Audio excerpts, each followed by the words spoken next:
Night Dwellers, to Twisted Tales Live. I am your host, the Night Queen of the Night Realm, and it's time to come in. Do you like scary stories? You do? Then you are at the right place. Come in and make yourselves to home. Hello, Night Dwellers. How are my lovely, lovely Night Dwellers doing? I will be right back shortly.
Hello, hello, hello.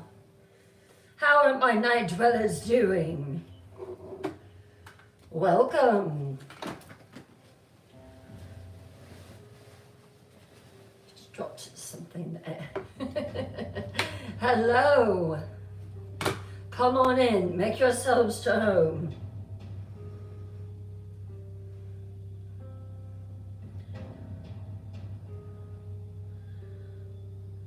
Oh, good Lord.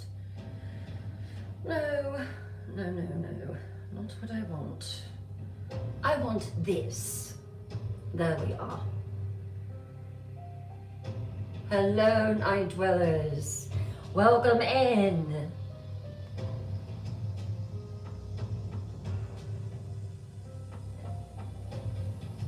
Hello, Mary. Hatred Positive. Hello, Mary. Welcome, welcome, welcome in. It is Twisted Tales Live Paranormal Tuesday.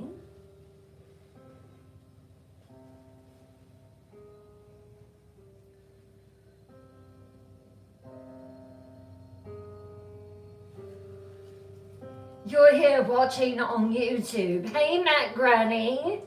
How are you? I'm just finishing up a few things here, and then I'll come over and say hello. Let's see. Here we are. No, not that. That.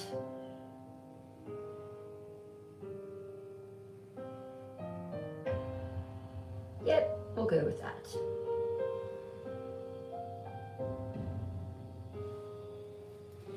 Hello, hello, hello.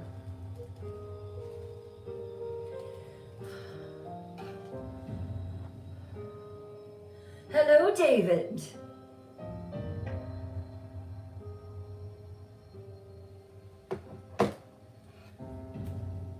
Welcome to Twisted Tales Live.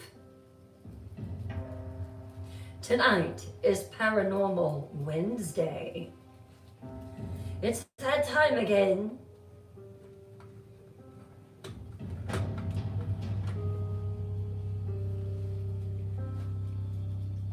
We are visiting the great state, the golden state of California.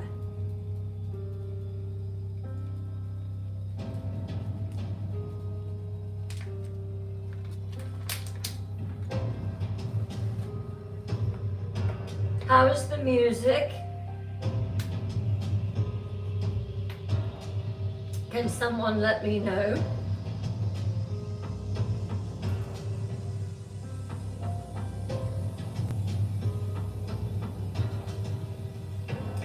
Let me see who is joining us.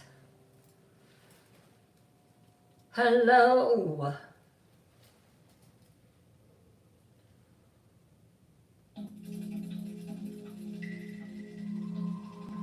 Hello, Paula. I love that name. That was my sister's name before she passed. Hello, Jester T. Hello, legend of the 80s. Hey, Rachel. Hey, Kimmy. Hey, Lance. Hey, Roxy. The music sounds good. Hey, Palm Hello, kiddo at heart. I love that you're able to watch it on YouTube, Matt Granny. Hey, Kimmy. Hey, Tracy. Hello, Cece. Hey, Julie. Hello, Melanie. Kay, thank you for the follow. Kay, do you like scary stories? I am wonderful. Hello, Roby. Hey, Kimmy. Why, thank you, William Allen.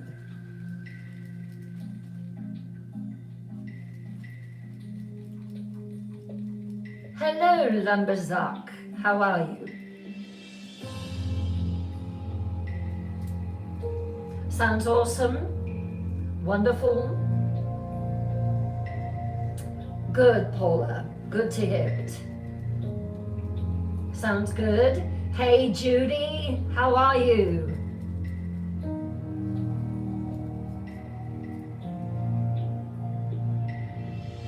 You can watch on your TV. I hope it looks good. I did find it, and I have it attached to Tool, so I will never lose it again. Hello, Crystal. How are you? Angeline Graham, thank you for the follow.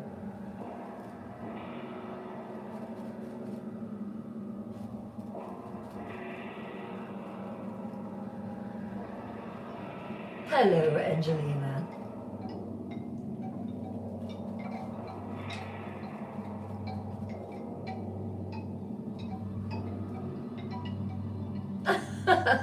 A grand dog. I love that. I'm already so irritated by my cat that I just cannot possibly handle another animal right now. Hello, Brian. Crystal, you just came home from the doctor. That is always so much fun. Hello, John. Hello, Laurie.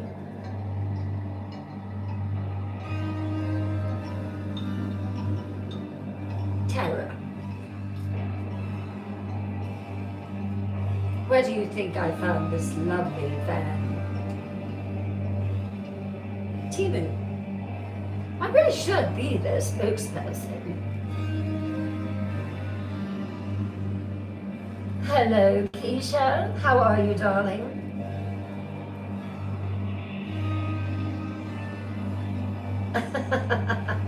Perhaps, Jester, you made your queen laugh.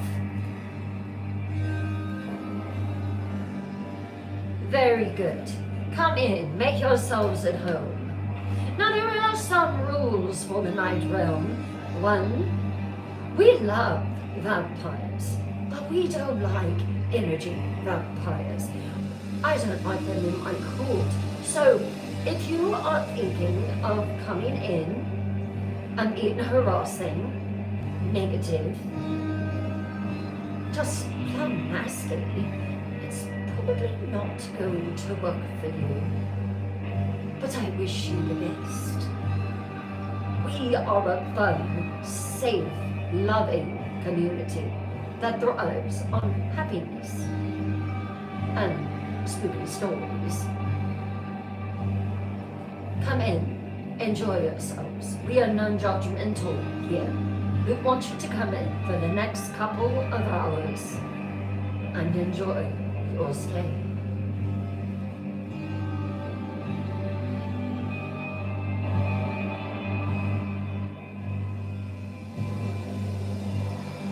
You love the pink tint? Well, I figured a paranormal night needs its own color. Let me show you the gown.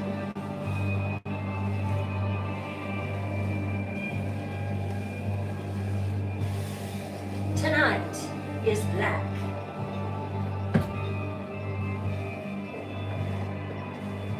And she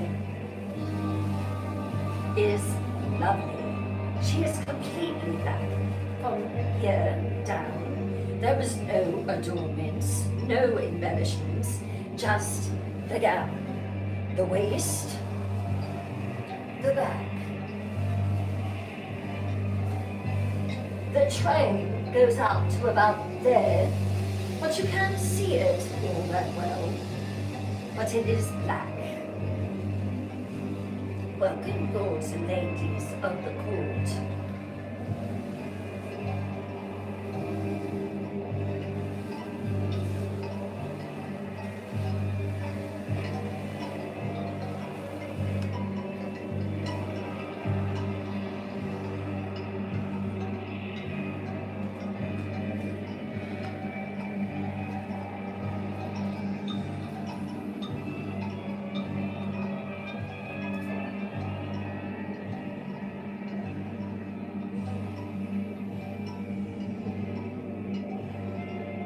Hello!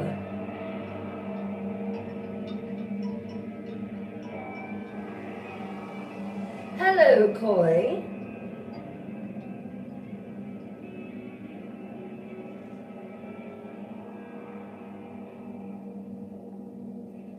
Hello, Sherry. Hello, David. Scary, hot. I will take that as a compliment. The music is a bit loud. So on YouTube, it's loud. Is that better?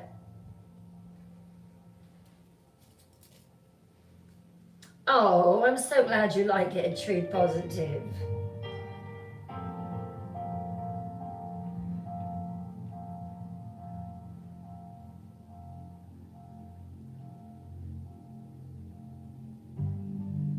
Oh, David, that sounds like a lot of fun. Hey, Roby.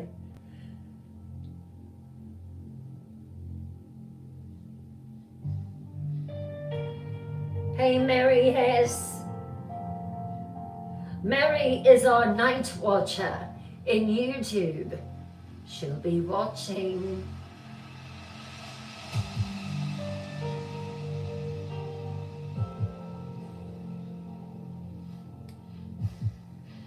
Hello, Sculling.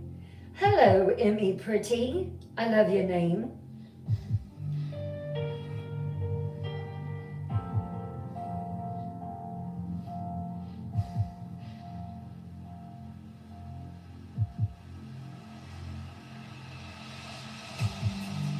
Let me know if the music is better.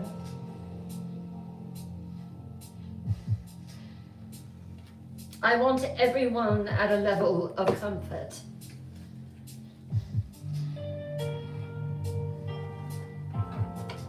Everyone come in, make yourselves to home.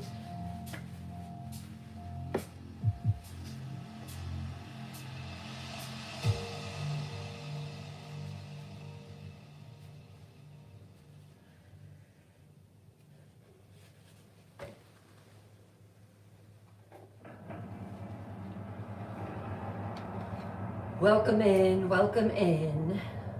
Everyone on YouTube and TikTok, please start sharing the live. Share it with friends, family, co-workers, neighbors, whoever you can think of. That's how we're going to grow. And the exciting thing is, we are growing at a pretty good rate, but we still got a long ways to go, a long ways. So let's do it. Let's share it. Share it on your platforms, please. Do you have 5 friends, 10 friends?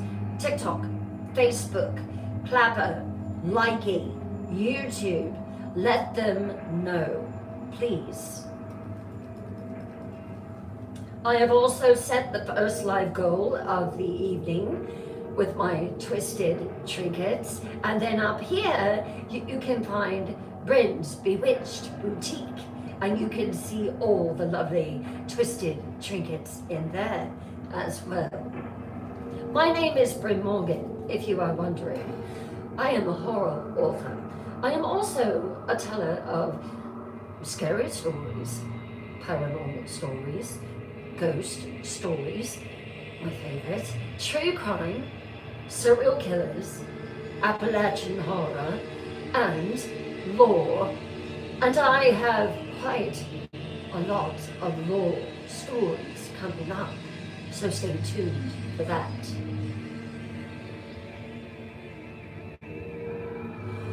Did you know that when you start tapping that screen and those lovely little red hearts start floating up, it's activating the TikTok algorithm.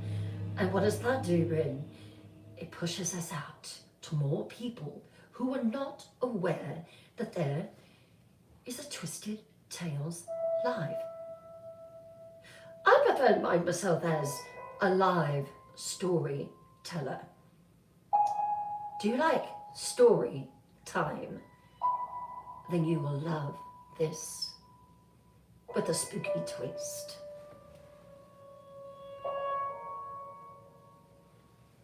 Thank you, thank you, thank you. Let's get the likes going. Start sharing the live. Thank you so, so much. We will be starting in 2 minutes. Hello, Steffi. Thank you for the follow, my love. Do you like scary stories? Hello, Deidre. Thank you for the follow. Wolf's Whisper, so good to see you, always. Cece, hello, darling. You're going to take a tap break. Hey, Judy. Oh, thank you, Steffi. I have heard that before. Hey, Pom. Hey, Julie. Hello, Martha Reagan. Hello, Marilyn. Stacy Backin, get my drink and blankets. I'm ready for story time. Wonderful. Tennessee Girl, thank you for sharing the live. Joyce Hargrove, thank you for sharing the live. Jester, thank you for sharing the live, darling. Susie Blue, hello, and thank you for sharing the live. Always good to see you here. Hello, Melissa from North Carolina. Shirley, thank you. The music is perfect. Wonderful.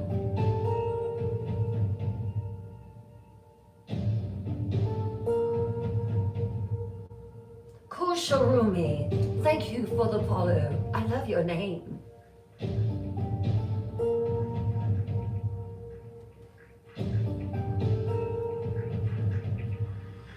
Tonight is Paranormal Blue-Eyed Blonde.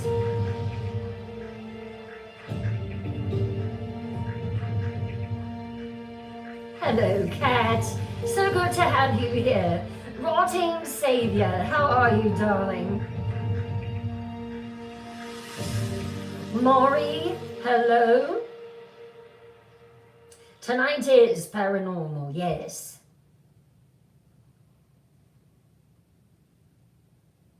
You love the ball gowns, Melanie? So do I. Oh, does it look blue on YouTube? Wow.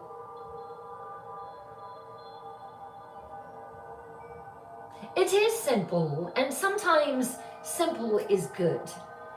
Hello, Rose Wiles from Virginia.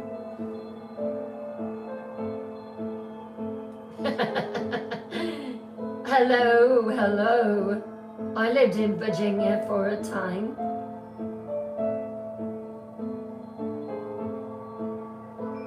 Oh, we have some energy vampires in here. You're not going to be happy in here, I'm afraid. Hello, Wyatt. How are you, darling? Hello, Landon.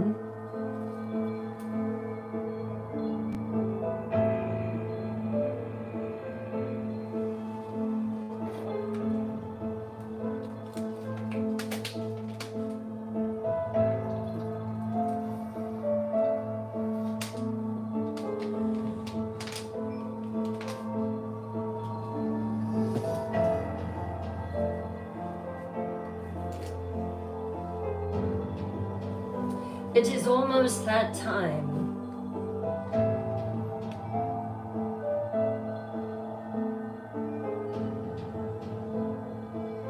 Let me check in with my YouTube night dwellers.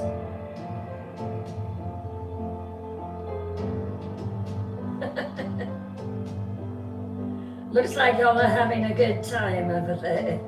Ooh, did you just hear the yawl come out? Can you tell that I'm from South Carolina now? Hello, Danny.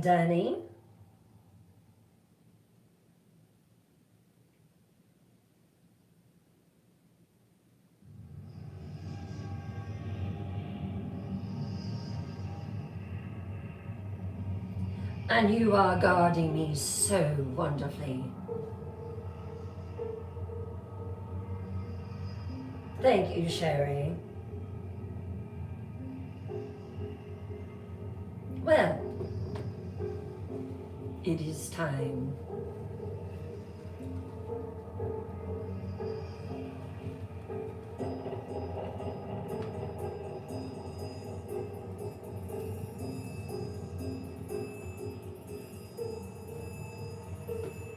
Let us know in the comments where you're from. We want to welcome you. Also, you may be a night dweller, but a silent one. You lurk in the shadows, which I love. But tonight, we want to meet you. Come in, say hello. Night dwellers, it's that time again. Before we begin, do me a big favor. Lower your lights. Lock your doors.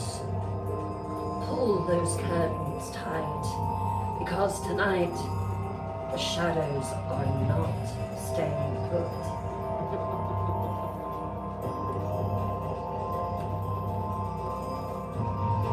And as always, wrap yourself in your warmest, coziest blanket. Not for comfort. No, I don't care if you're comfortable or not. It's to protect you from the chill that is about to enter your home. Because tonight's tale, it doesn't just linger in your mind. It follows you into the dark. So settle in, night dwellers. Take a breath while you still can. Story time begins now.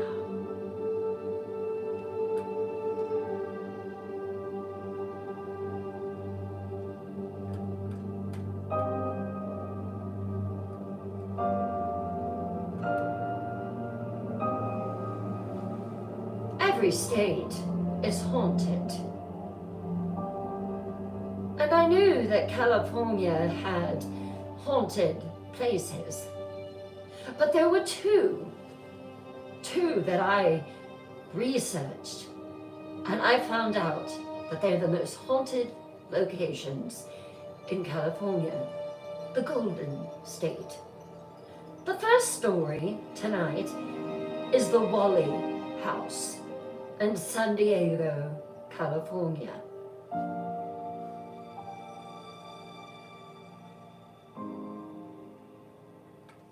It was built in 1857, birthplace of tragedy, execution,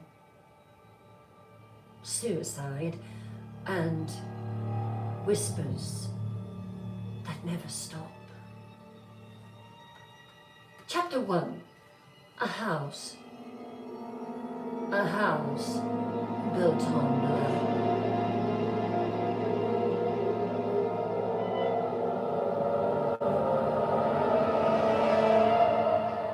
They say that Thomas Wally didn't believe in ghosts. Not at all.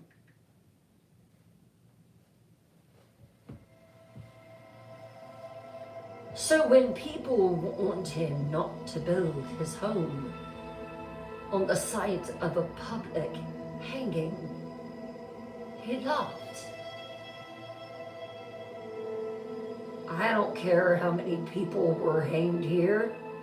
I'm building my house here. But the ground didn't forget.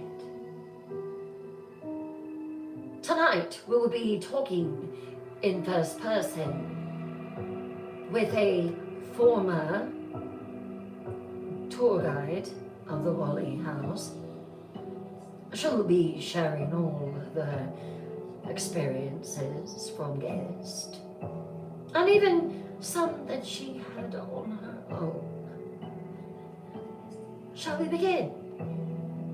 Let me see it in the comments. I'm ready, Bryn.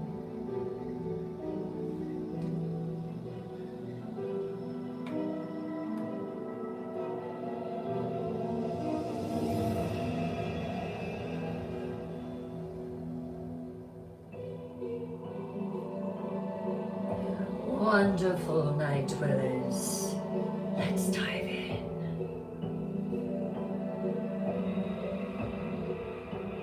I prefer to stay anonymous in this story, if you don't mind. If my employer was to find out about it, I might not have the job. The Wally House. It's lovely. It is. Let me see if I can find a picture to show you.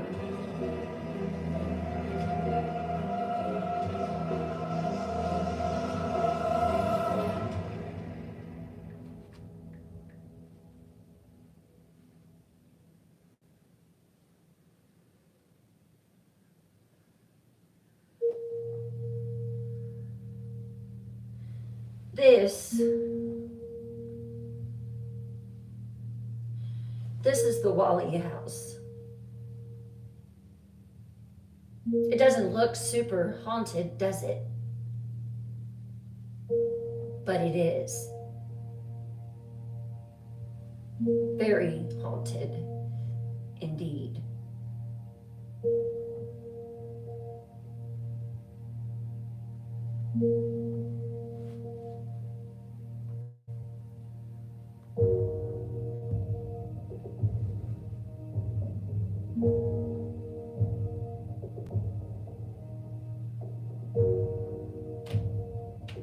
I've worked at the Wally House Museum for many years.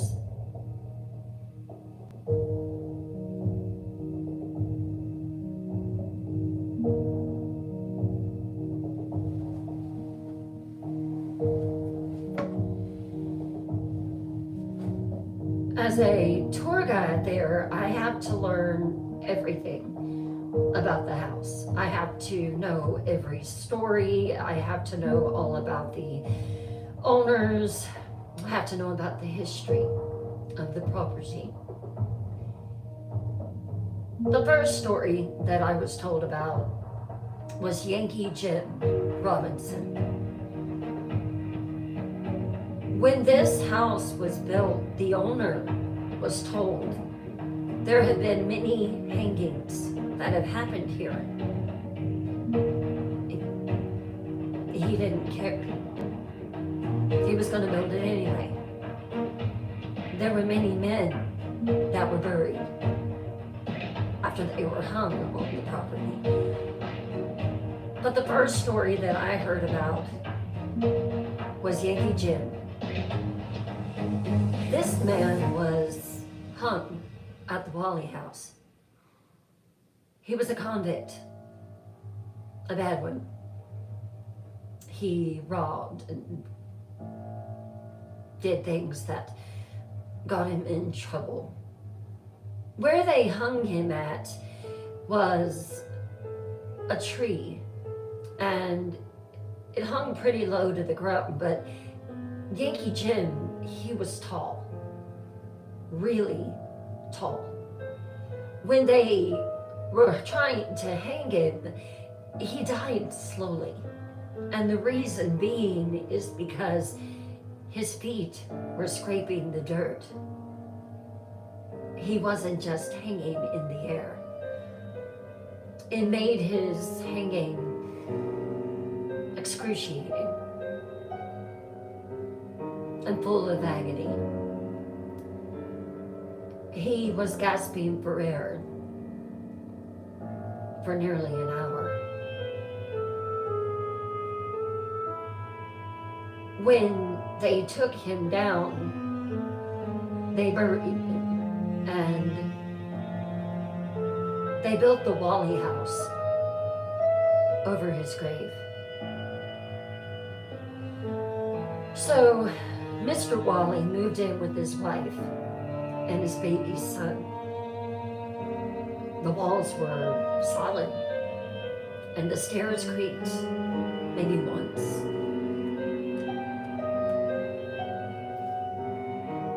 The first account of the house being haunted was by Mr. Wally's wife. Apparently, she was feeding him in his room, nursery, I guess. She heard this dragging sound.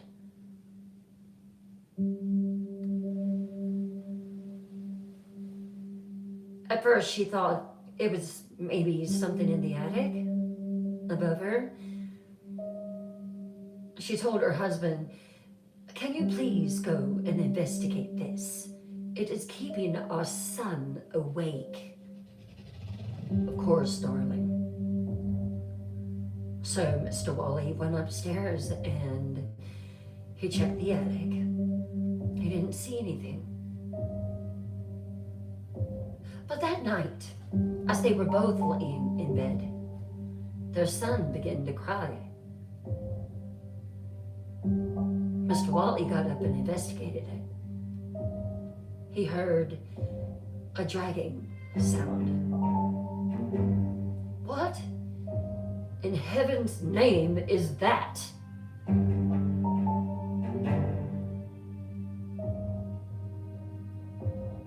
He's not the only one that heard it, and not just his wife.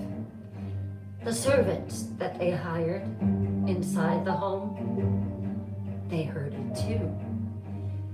And it was over their little boy's nursery. This is what is told about Yankee Jim. The sound that you hear in that bedroom, it's him.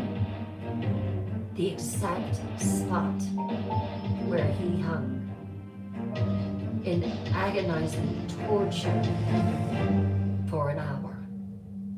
And the sound of the shuffling and the dragging, supposedly it's Yankee Jim dragging his feet across the dirt, not able to die as quickly as everyone else did.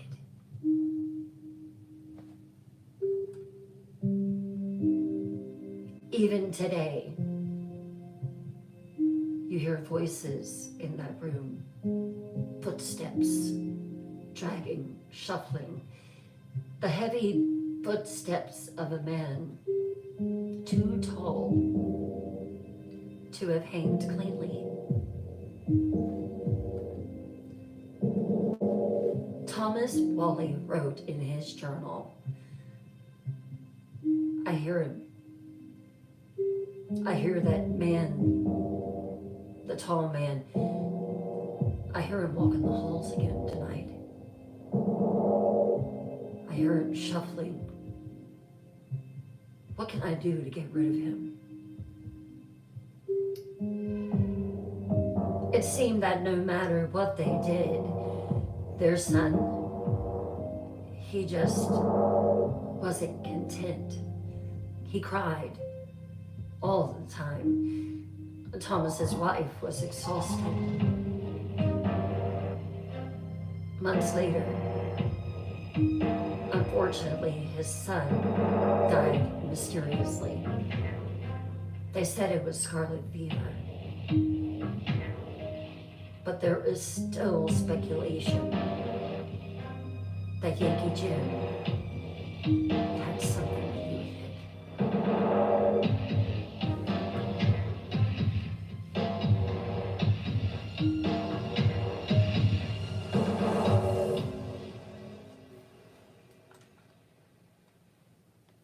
After their son's passing, Thomas's wife, she went mad with grief.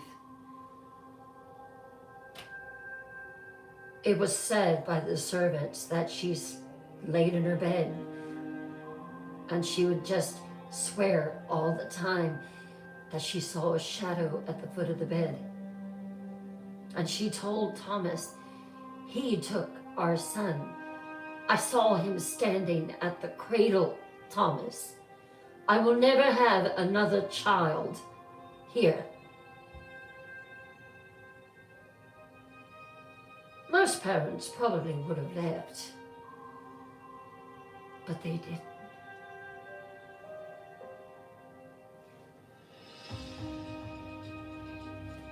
This house, if you've ever been in the Wally house, it's beautiful and it's been restored. But this house is bad. It began to eat everyone that entered it, one by one.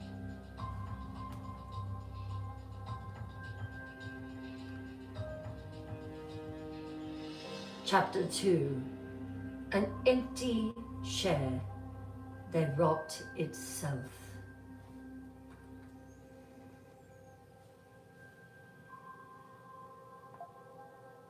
Annie was strong. Anna Wally tried to hold her family together even after their son's death. But grief soaked into the walls of the Wally house. Neighbors whispered about the crying that they heard through the windows. A baby. Cries that didn't belong to anyone living. Anna Wally was driven mad with the sound of her son crying. He didn't pass from natural causes, Thomas. You should have never built this house here, she said.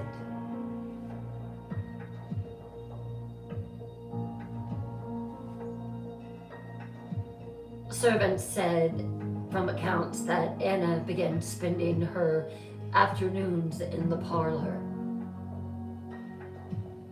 seated across from her son's rocking chair.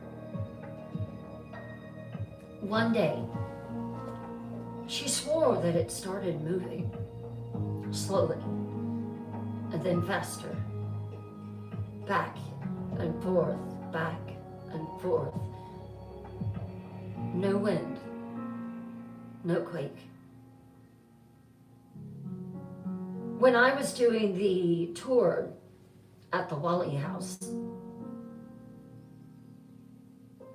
Everyone had left. It was just me and one other person, and we were locking up the doors for the night. I walked in the parlor. I saw it, too. It was this adorable little rocking chair for a child. I was straightening out this curtain at the bottom. It was wrinkled from where someone had moved it. And as I went to straighten it, I heard a creak behind me. And I turned, and this chair was rocking back and forth, back and forth. Was I scared? Yes, I was. But I was also intrigued. Because even today, the house is still as haunted as it was years ago. I didn't act the way that Anna did, though. When she saw the rocking chair moving back and forth, she screamed, "Thomas, this house is haunted by our son. I just saw the rocking chair was rocking back and forth. We have to leave here." "We're not leaving. You're imagining things, my dear. There is nothing moving in this house." "You said yourself. I saw it in your journal. You said that you heard him walking in the hallway." "Who are you talking about, Thomas? You have no right to go through my things." "What did you hear, Thomas?" Thomas walked away from her. The next night, however, they were both in the parlor room, and they both saw the chair rock. And then it stopped. For 2 weeks.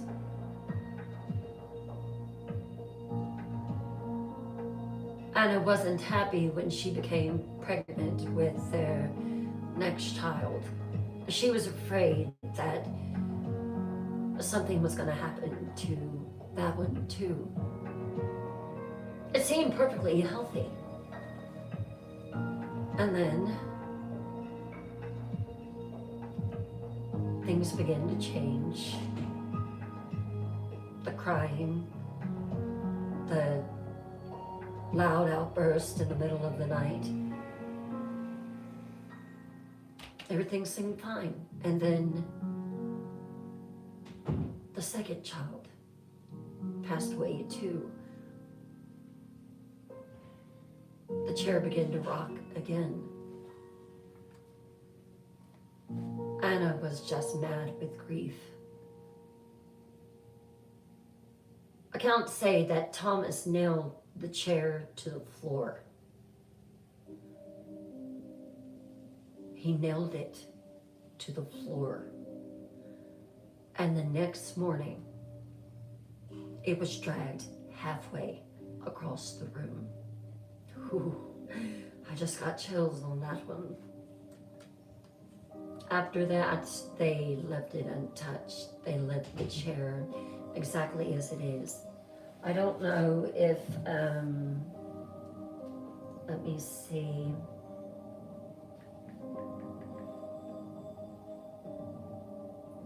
I'm gonna see if there's a picture of the parlor for you to be able to get a visual. Ah.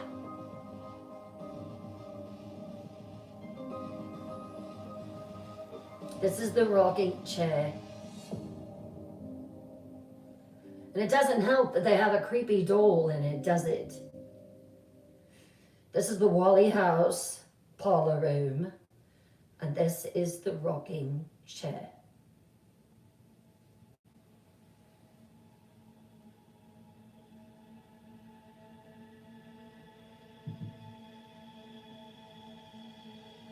That's the chair that rocked, nailed to the floor.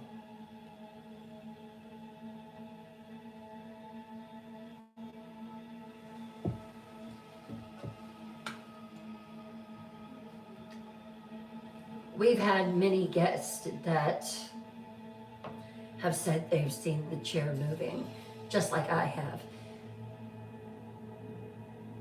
There was this little boy that came in, and I was giving the tour. Many guests who come to this house, they claim that they see the chair moving, and they describe a cold spot near the seat. There was this one child. Accounts say she was a little girl, some others say it was a little boy, but there was this one child who toured the house. And this child said, "That's where the sad boy sits. He's not allowed to talk." When one of the guides asked him, or asked this child how they knew that, she said, "He told me in my ear."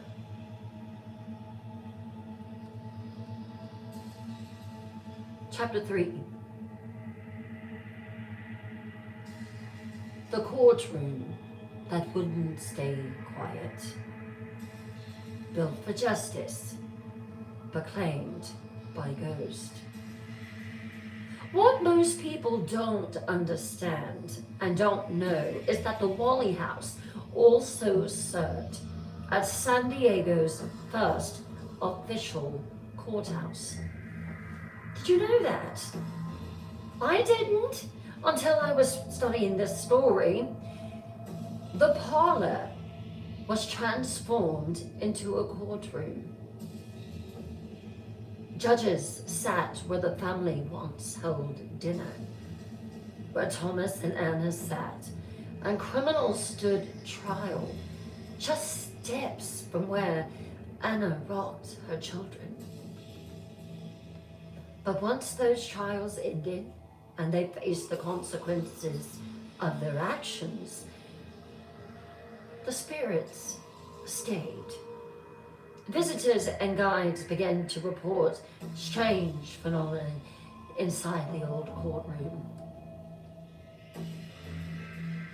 I was a former tour guide at the Wally House, and one thing that I always heard people say was the gavel would always slam by itself late at night. Another guide said, "Oh, we constantly heard courtroom benches. We heard creaking under some kind of invisible weight. It was very exciting." Someone else reported there was this low voice. It was raspy and it was male. It would say the same word again and again and again. Guilty, guilty, guilty. Isn't that cool? Another tour guide claimed this. I hadn't been working at the Wally House that long, and I saw a man, and he was seated in the gallery wearing old boots and a wide-brimmed hat. I thought maybe he had been hired to do acting, like a reenactment or something, but I turned to speak to him, and he just vanished into thin air. And then the crazy part is, we were getting ready to open the museum one morning, and I saw this photo, and I knew who I saw in the hall. It was Yankee Jim Robinson. in the local archives. And when I told my partner, he said, oh yeah, he's known to haunt this place big time. Same hat, same boots, same face. I saw it. I guess the guy is bitter and mad because they hung him, and apparently he was like a big guy and his feet were dragging the ground a little bit, and it made it hard for him to go ahead and pass on. So now he just shows up to watch everybody else's passing, I guess.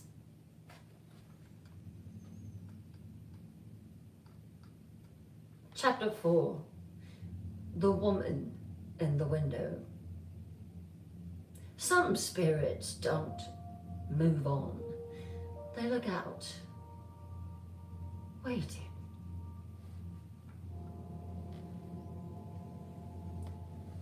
Another place that is a pretty big hot spot in the Wally house is the front upstairs window.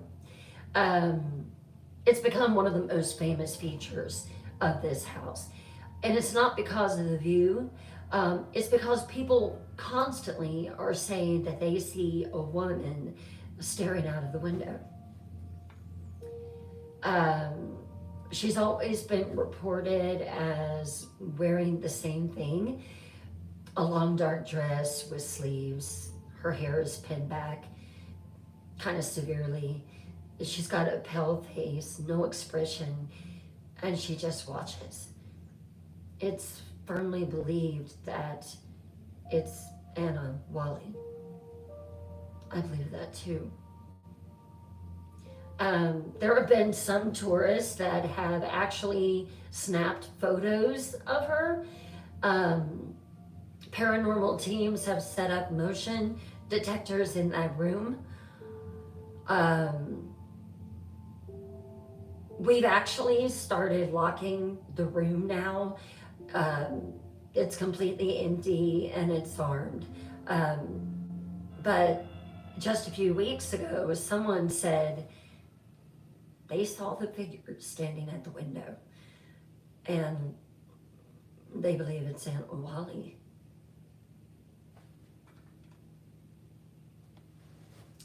I think it is her. I think it is Anna. I think that her grief never left that room after losing 2 of her kids. I mean, can you imagine? And after the deaths of her children, she was just never the same. Her journal entries became pretty fragmented and obsessed. I'm going to read just a little bit. I took a picture of it just so I could read it.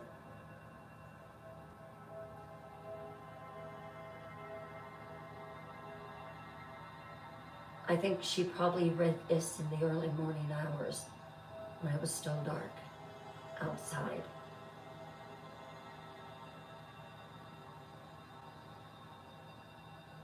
There were footsteps in the ceiling again.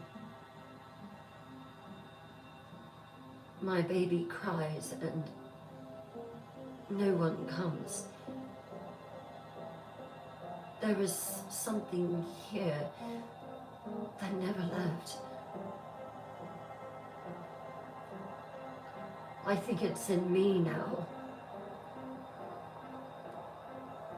It was shortly thereafter that Miss Wally died in the house, alone.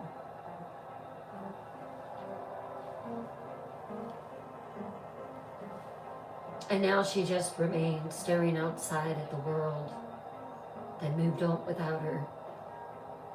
It was hard for her to conceive that she had lost 2 of her precious children, and the sun was still shining. The birds were still singing. She never got over it. There was a tour guide that said that she was outside and was making sure that everything was ready for the visitors that had booked a tour that day. This tour guide claims that she was standing right below the window and she felt someone staring at her. And when she looked up, she said that the woman in black was staring right at her. And then she was just gone. The tour guide said, I still felt her looking at me for the rest of the day. You don't get over when you see a ghost standing at a window looking at you.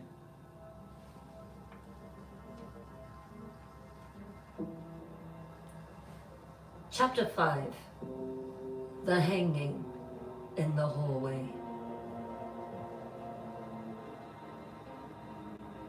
It's just always been that one death that started it all, and he never left the place that they buried him. Yankee Jim Robinson was buried beneath the house. You can't tell the story of the Wally house without returning to Yankee Jim Robinson. He is our biggest attraction. He was the man that they sentenced and hung before the house was even built. And just so you understand, Yankee Jim Robinson, he was tall. He was too tall for the gallows. And when he was hung, there were other men that were hung as well. Their death was just quick. But when they dropped the rope, his feet touched the ground, but it was on his tippy toes. He didn't die real quick. I think, personally, that Yankee Jim Robinson is mad, and I think that he's not going to leave this house. He's not going to leave the Wally house. There have been witnesses that said down through the years that he strangled for nearly 45 minutes. That's a really long time. He was twitching and jerking, and he was making sounds that no one should ever have to make. One eyewitness account said that since Yankee Jim Robinson was on his tippy toes, he would try to stand up just a little bit straighter to try to get some air. And then he would sag down again. Can you imagine? That would be horrific. When he finally did pass, that ground soaked up every minute of his suffering.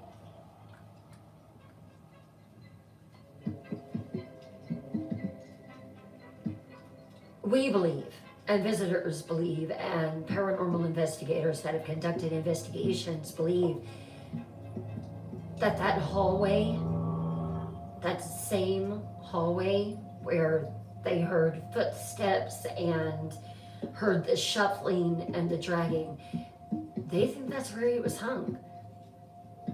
Right there. And that's where he was buried, under Wally House. It is definitely the most active part of the property, no doubt. I have personally been in the hallway and I have felt cold spots, just freezing cold spots.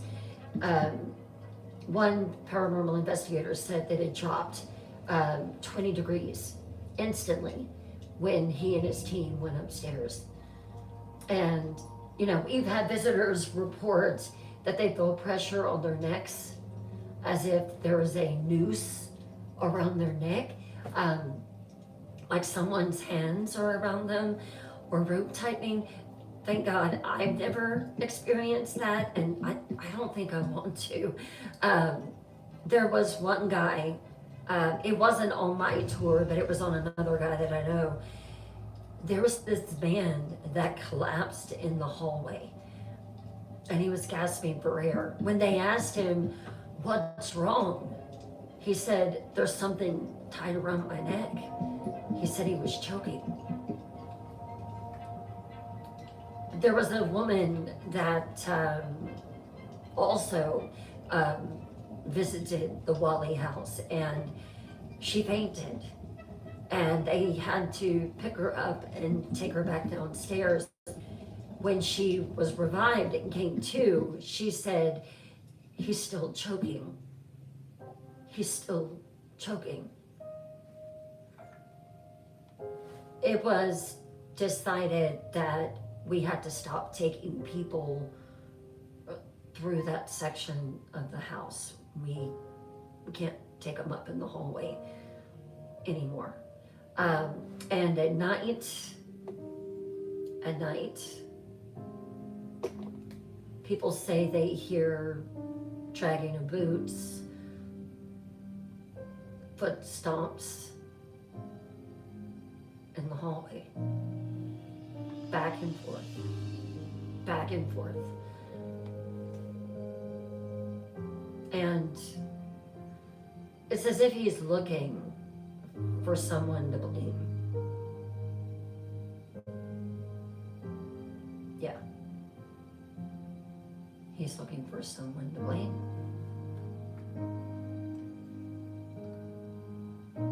Chapter 6, Voices from the Parlor. Not all spirits want to hurt you, but that doesn't mean that they're at peace.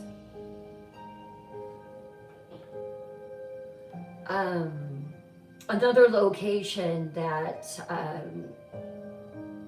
gets a lot of activity is the parlor room at the Wally house. Once it hosted weddings, funerals, court proceedings, and now you hear unexplained voices. During the day, it's quiet. The Wally house is relatively quiet in the day. It's a museum room, and it has velvet ropes around it, and there's dusty furniture and old photographs on the wall. But I've said this, and I know that my my fellow tour guides have said that it's after sunset. For some reason, something wakes up. Like I said, I heard the chair rock and I saw it. Some of the other staff have reported a woman in a black dress, and she is humming a lullaby near the fireplace. Others have reported hearing children laughing. There are no children on site at all. There's a man's voice, and it's low and urgent, and it's whispering, "You need to go." I think if I heard a man whispering behind me, "You need to go," I think I'd go. There was another incident of another tour guide. This was back a couple years ago. She stayed after hours to lock up. We all have to do that. They have us on a schedule. And she said as she passed the parlor, and she just kind of glanced in, but she said she saw a woman in 19th century dress, just standing inside the room. She said that she wasn't looking at her, but she was just standing there, just staring. she said that the woman was so clear that she thought it was a guest who had stayed behind. But when she turned around, of course, the woman had completely vanished. And in her place, and I know that I've caught a whiff of this before too, and it's always at night, right around 8, 9 o'clock p.m. The room is filled with the distinct smell of cigars. And then, kind of right behind that, is the smell of lavender. Both scents long gone from the modern world. Another tour guide that was in there, the ropes had just been put up, but there is this music box on this table, and this was another lady that was there, and she said that she was doing a little bit of vacuuming, and when she turned off the vacuum, she heard music, just softly. But she said it was enough to scare her so bad that she went looking for the other person that was there with her. The thing about this music box is it had been closed. The lid had been closed and hadn't worked in years. So how did it open and tick?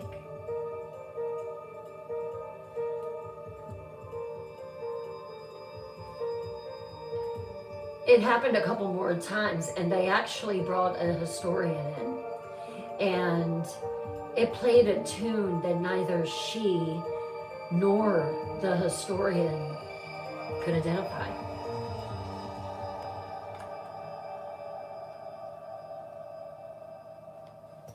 Chapter 7, The Girl in the Courtyard. Some spirits never make it inside. They linger just beyond the door.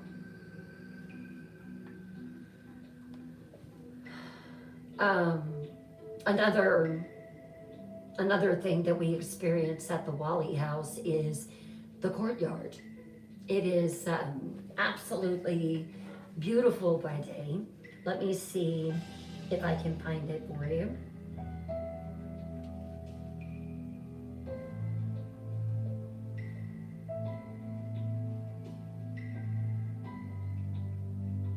Let's see.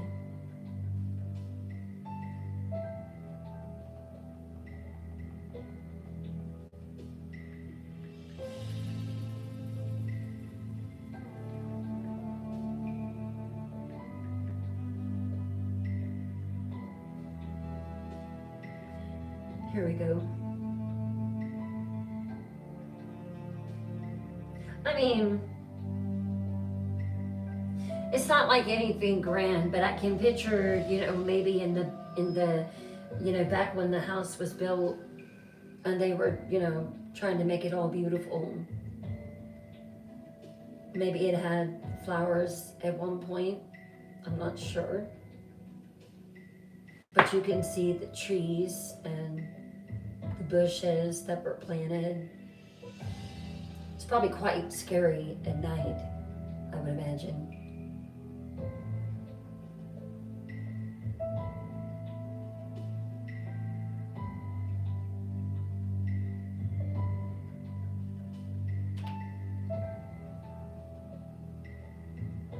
This is the Wally House courtyard. It's, quite lovely. It's a wrought iron fence, lush old roses, cobblestone walkways.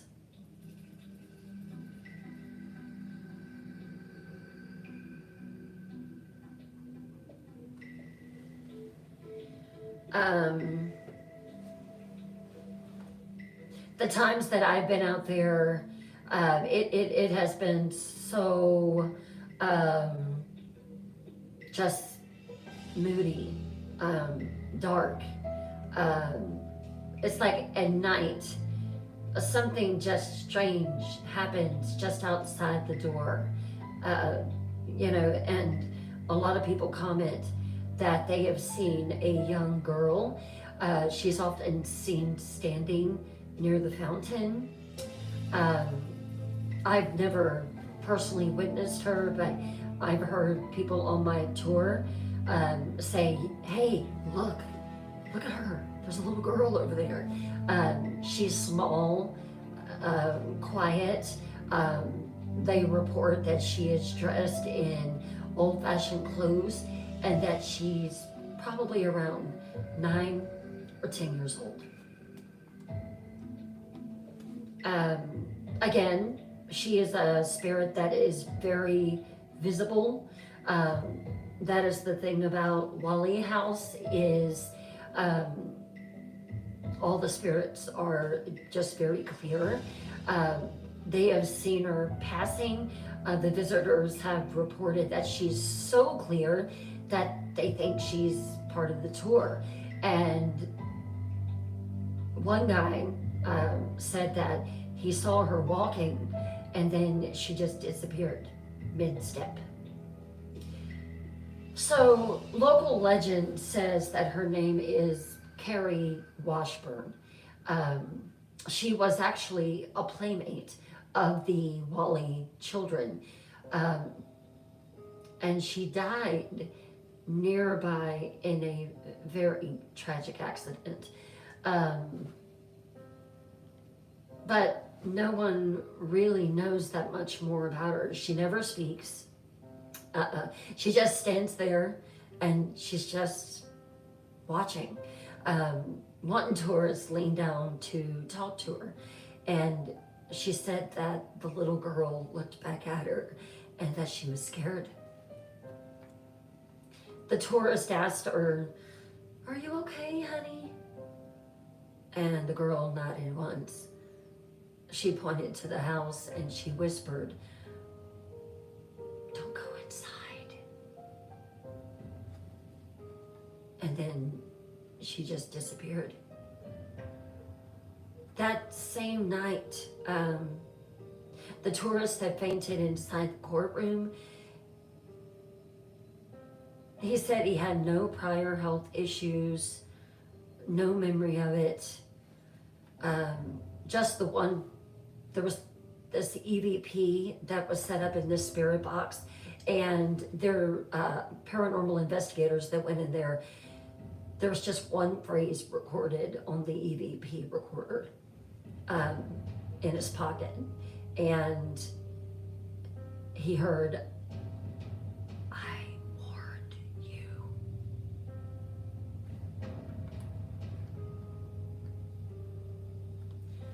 Chapter 8. No one leaves alone. The Wally House is no longer just a historic site. It's a magnet. If you've ever been to the Wally House, please post it in the comments. We'd love to hear it. Did you experience anything there? Even skeptics will leave with their stories. There was, it was actually on my tour. There was this woman who came in and she was just being so negative. She was definitely a skeptic. And she mocked the idea of ghosts. And I remember she was just one of those people that you have on a tour and they're so negative and you're like, "Can you please just be quiet?" And this woman, she suddenly yelled out. It was when we were walking by the steps, and she was on the third step and she fell backward. And when we asked her what had happened, she said, "Someone pulled my hair." I wonder who. There was a man who dared Yankee Jim to show himself. He, in fact, called him out. Hey, Yankee Jim, show yourself that you're real. And when he was leaving the house, he pulled up his shirt and he said, what in the heck is making me itch so bad? He lifted his shirt and there was a scratch all the way across his chest. All the way. Now, some people claim that when they saw it, that it was in the shape of a robe, but I don't know about that. There was another incident. This is like probably one of the creepier encounters. There was this girl that was in there. She was little, I think. The tour guide that reported it to us, because we always tell each other the stories that we hear. This little girl, she came running over to her mom and dad. She was screaming, and it was halfway through the tour, and her mom asked her, "What's wrong?" And she said, "Mommy, that lady in the hallway, she says you're going to die.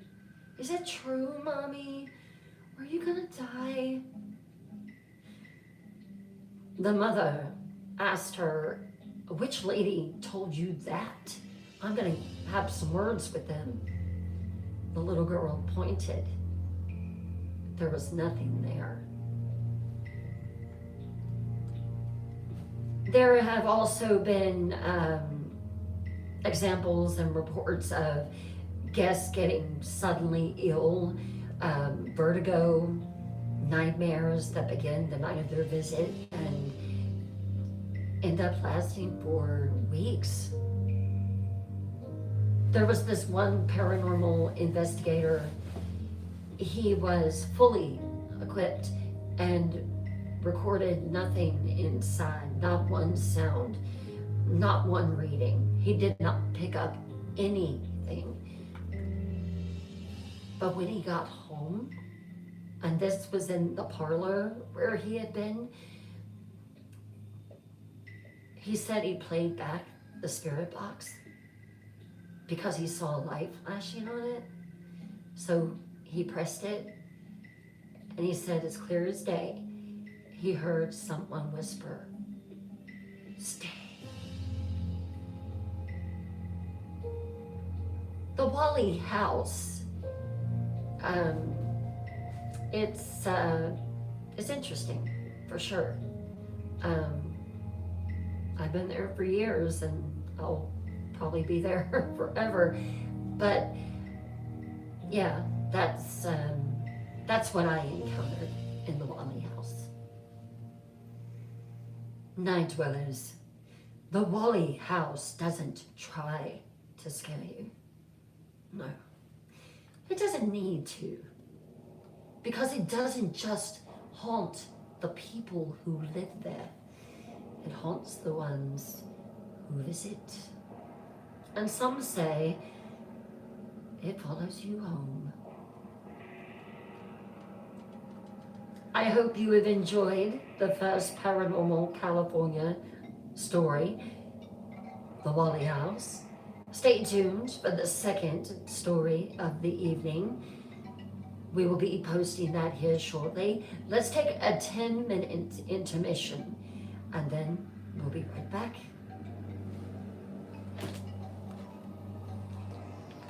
What do you think of the Wally House, Night Dwellers? I can't wait to see your comments.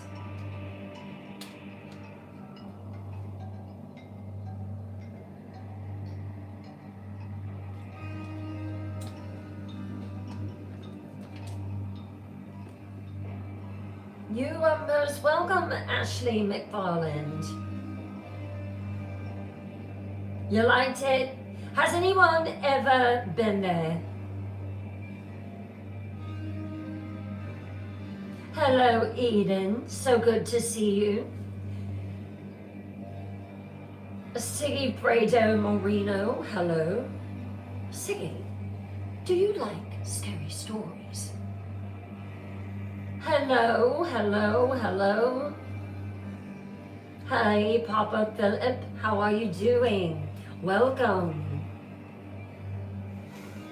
Elizabeth Hansel, thank you for sharing the live, my dear. We'll be back with the next story at 9:31. We are over 100K. That is fantastic. Hello, Amber Lee. Hey, Tara. Hey, Shirley. Tap, tap, tap, right? Hello, Roberta Dobbs. How are you?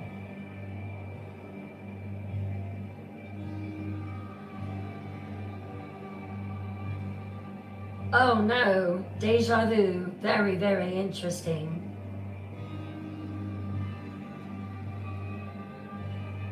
Yes, this was in California. Papa Philip, thank you for becoming number 129 on the team. Thank you so much. Hello, Dave Mason. How are you? Palm you had been there. Did you get you got some interesting pictures. What exactly did you get? The Wally House is located in San Diego, California.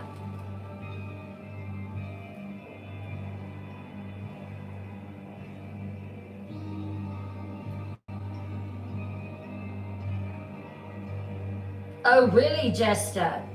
Hello, Jasmine Garcia. Thank you for the follow. Oh, thank you. I am partial to this one. I do love it. No, I didn't have a good feeling about that tree either. Hi, Red Baron.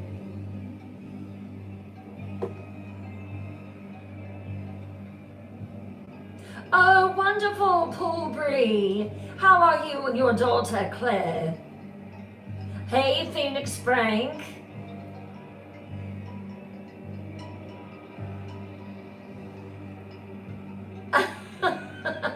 Thank you for tapping so much. Oh, thank you so, so much for that lovely galaxy. That is wonderful. Michelle, a new follower. I love having you here. I'm so glad that you are enjoying it.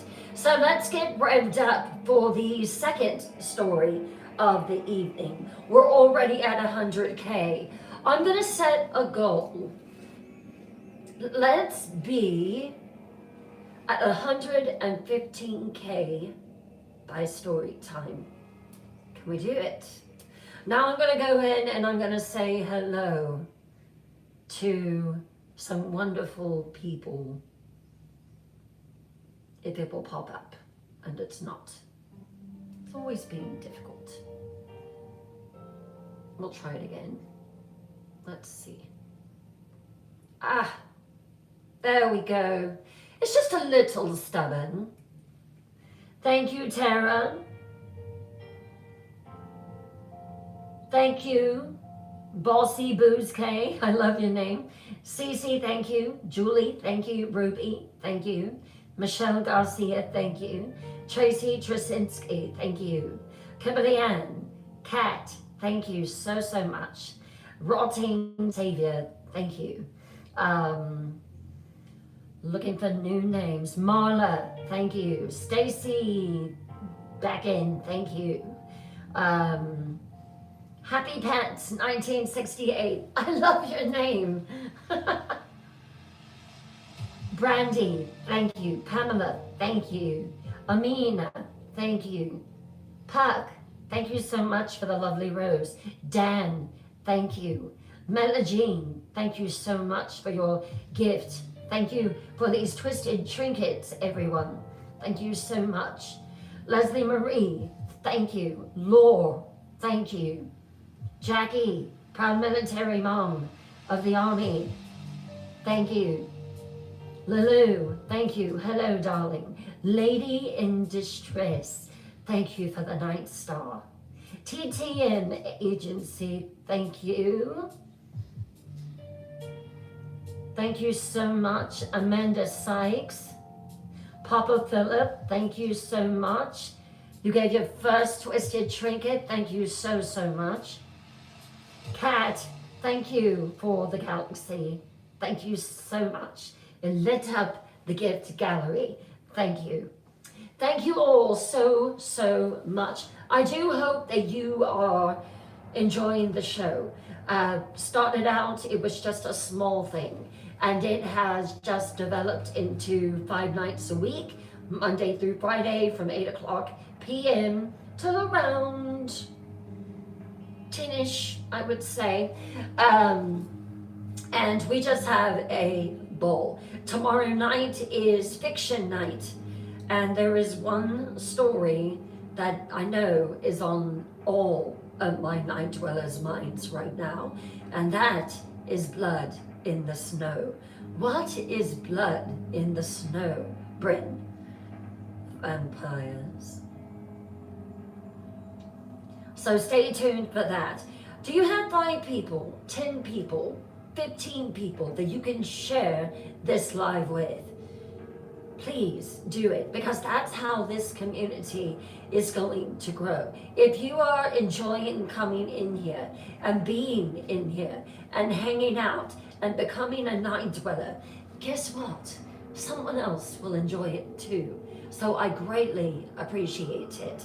Also, if you like scary stories, paranormal stories, ghost stories, true crime, horror, serial killers, Appalachian horror, lore, cryptids, hit that follow button right there and the notification bell and never miss another Twisted Tales Live. Oh, we're at 113K. Very, very nice. I want to thank everyone globally for being here. I thank you for the likes. I thank you for the follows.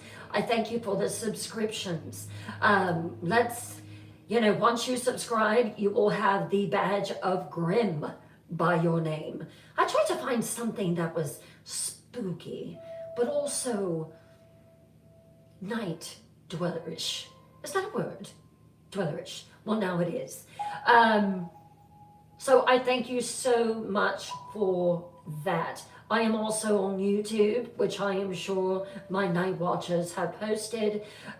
We are also on Discord. Twisted Tales Live has its own Discord channel. There is merchandise coming. Let me go down the list. Night shirts, hoodies, blankets, tumblers, coffee mugs, baby clothes, t-shirts, candles. Someone requested perfume. Why not? If it smells good. What else? Pens. I am also going to be autographing copies of The Haunting of Hastings House, my first book that I wrote. And then I wrote the second one to follow it up, The Haunting of Keller Estates. And then I am currently working on 2 pieces of work right now. The third is The Haunting of Doucette Hall, which is after The Haunting of Hastings House and The Haunting of Keller Estates. And then I am now creating Blood in the Snow. I have always wanted to do some type of vampire fiction, and so Blood in the Snow is it. The characters that I have created are becoming just as wonderful for you as they were for me, and are for me. Literally, sometimes when I am on the show, I create a scene. So you are literally seeing me create Blood in the Snow in real time. And my name is Bryn Morgan, and like I said, I'm a horror author. Let me go to YouTube land.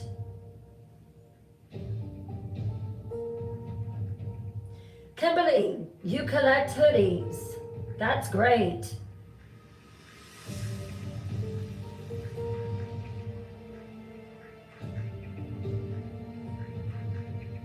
Mark Frampton, hello, sir.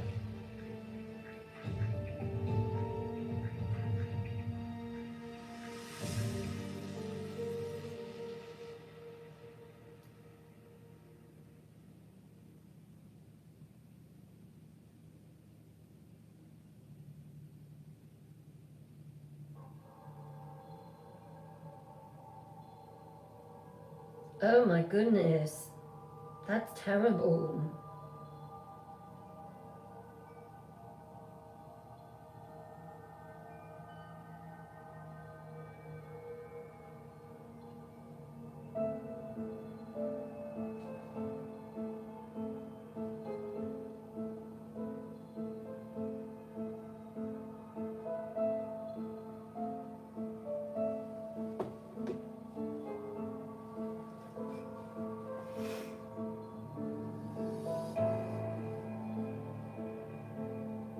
Oh, thank you, Tara. I am enjoying it.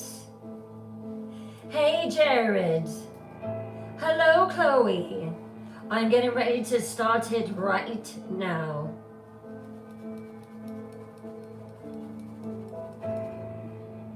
Then you shall have it, Jared.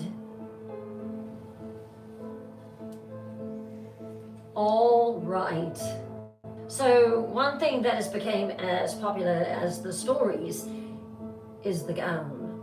So I'm now going to stand up and reveal the ball gown of the evening.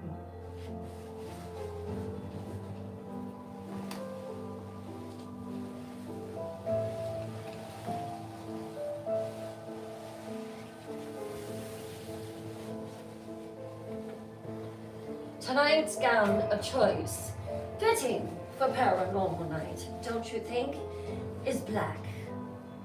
It is huge. And it is black. It is off the shoulder. There is the appearance of a low cut, but it's actually quite modest if you can see it. Then you have the puffy sleeves, and then when I turn around, it's got a train that goes back to about right there, but it is absolutely lovely. This one is more simple, but I feel that it is elegant. Thank you so much.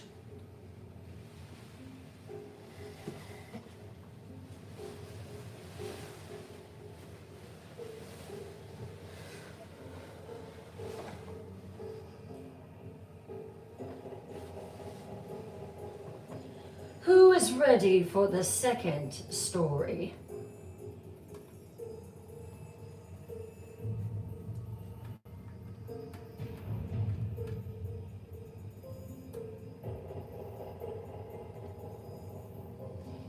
If you are just coming in and you are wondering what is this, this, my dear, is Twisted Tales Live.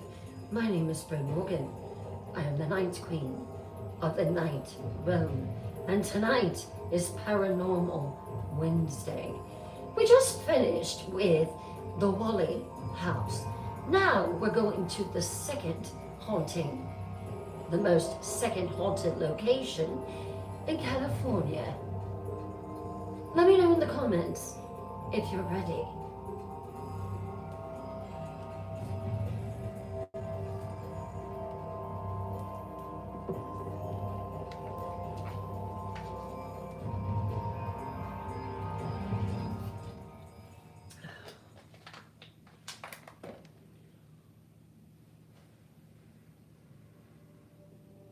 Ready. Wonderful.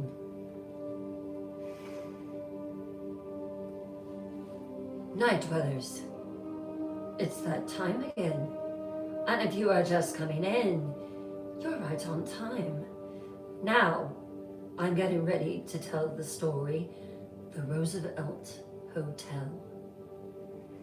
Before we begin, do me a favor. Go ahead. Lower your lights to create that spooky ambiance. Light a candle to cast shadows on the wall. Lock your doors. Close those curtains tightly, because tonight the shadows outside your window, they're not staying put. Wrap yourself in your warmest blanket. You know the one. Everyone has a favorite blanket. But it's not for comfort that I tell you this. It's to avoid the chills that are about to crawl up your spine. Tonight's tale, it doesn't just linger in your mind. This one follows you into the dark. So settle in, night dwellers. Take a breath. Story time begins now.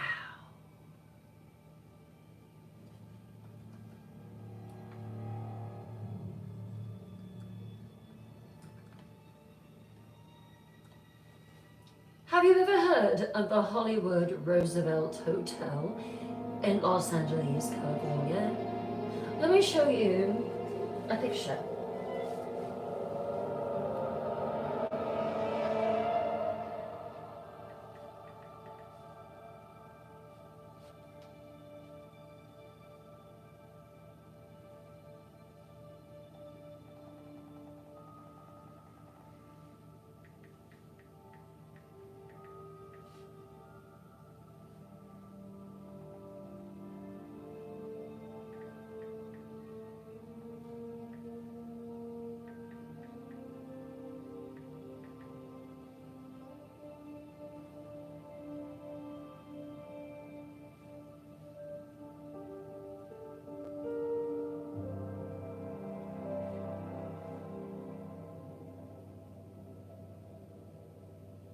This is Hotel Roosevelt. It doesn't look that spooky, does it?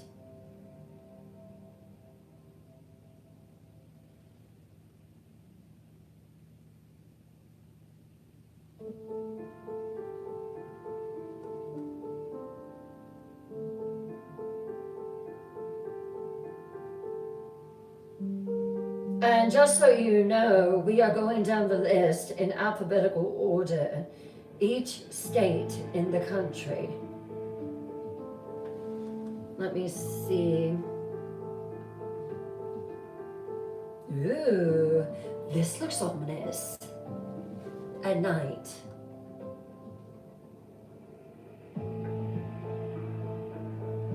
Now it looks haunted. Amazing what a little bit of nightfall can do for a place.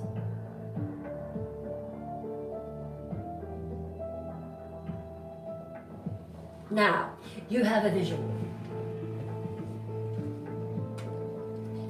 The Roosevelt Hotel. It was built in 1927. Glamour never died here. Some of the most well-known movie stars resided there, but neither did some of its guests. Chapter 1, the stars that never left. Fame fades. Ghost don't. The Hollywood Roosevelt Hotel sits on Hollywood Boulevard, like a jewel buried in concrete and time. This hotel opened in 1927 with fanfare, marble columns, velvet drapes, and a guest list of legends.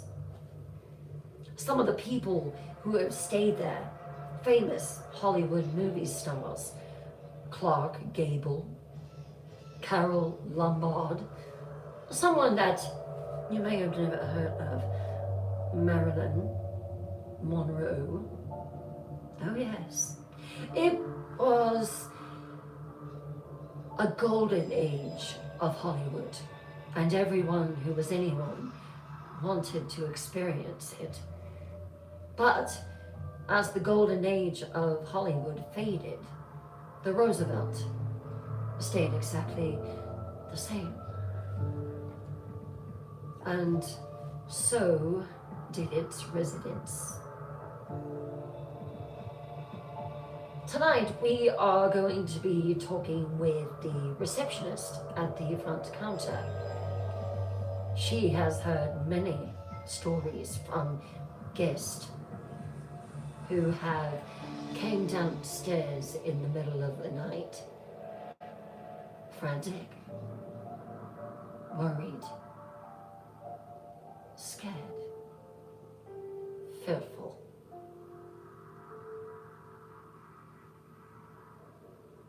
I've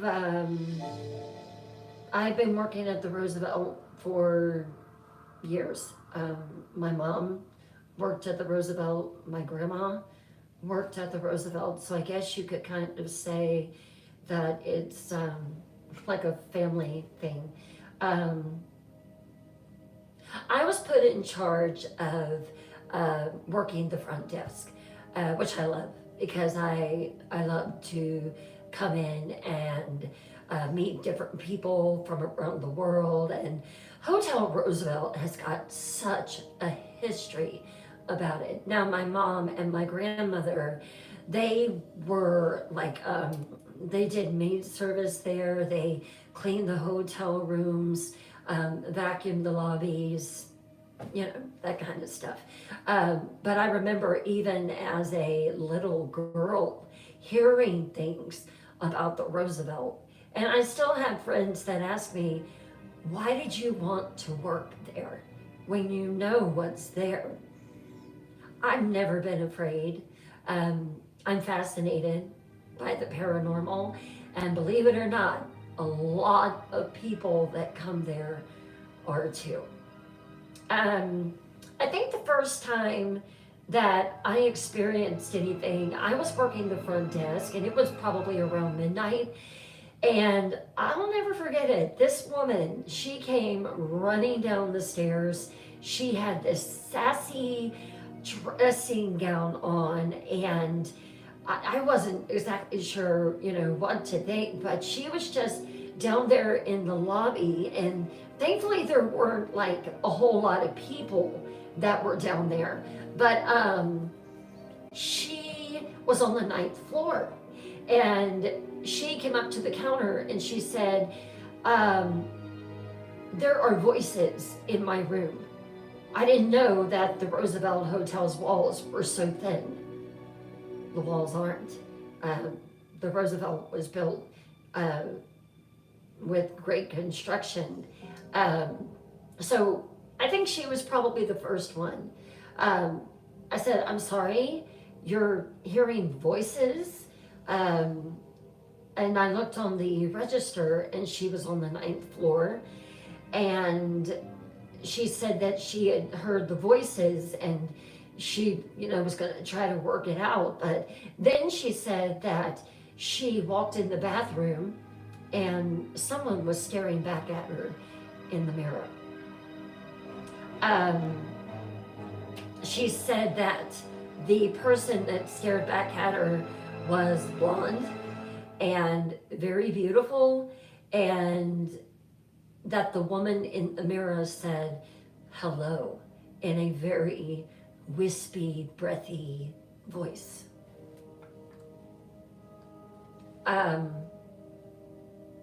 She turned back around really quick and said that when she looked back in the mirror, no one was there. The interesting thing about it is she asked me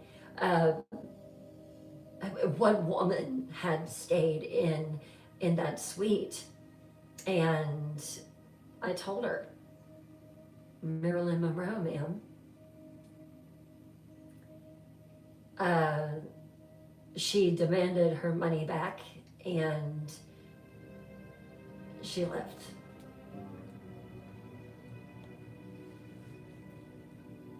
To this day, we still have guests that report Marilyn Monroe being in Suite 1200. And even in the mirror that hung in her dressing room, they say they see the reflection of her. They say they see her platinum blonde hair, curls, dazzling smile. They say that she doesn't look, dead or zombie-ish or anything like that. She looks normal, just like she did on the silver screen. I know for a fact that in room 1200, that they've exchanged mirrors out of that room more than once. One of the mirrors that was reportedly, a lot of the visitors were saying had images in them. They moved to the lobby and they put another mirror in Suite 1200, but they still see things.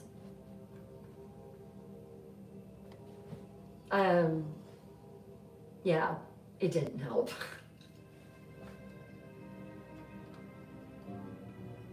Chapter 2, the 9th floor is always occupied.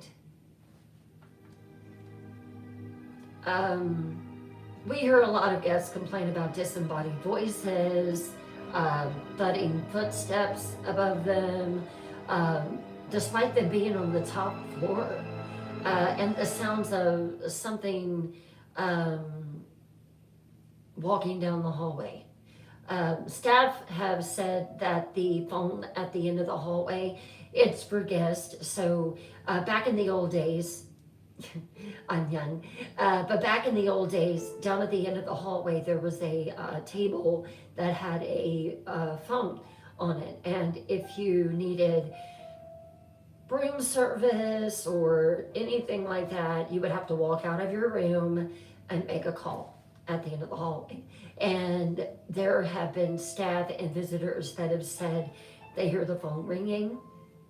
The thing is, everybody has a phone in their room now for room service, a wake-up call, whatever. But this phone in the hallway at the very end, it rings. And there have been some people that have even answered the phone and the line is dead. There's not a dial tone or nothing.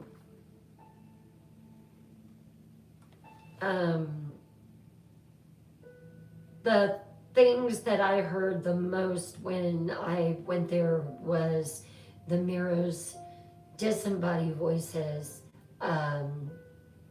My mom, she heard a lot of stories. She generally worked on the 7th and 8th floors, but there was one day that there wasn't enough people there to clean the rooms, and so she volunteered to help out on the 9th floor as well.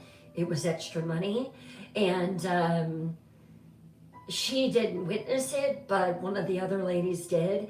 This woman, it was around probably 3 o'clock in the afternoon, she backed out of the room into the hallway and she shut the door, and she was calling for help.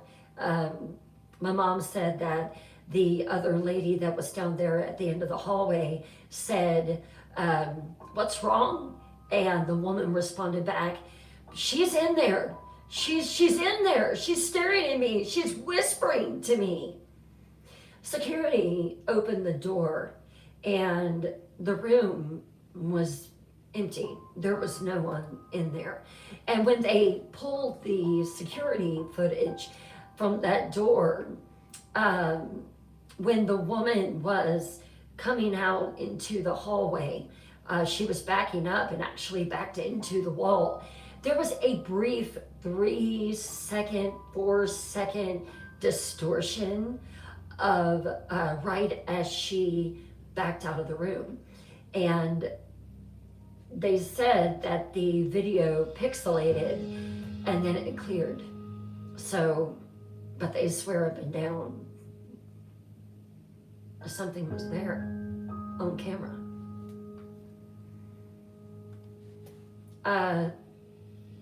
The security guard that was there, he said in those 3 seconds that a shadow clearly passed right across the door. No one has really been able to explain it, and no guests have lasted more than maybe one night in room 928 since then.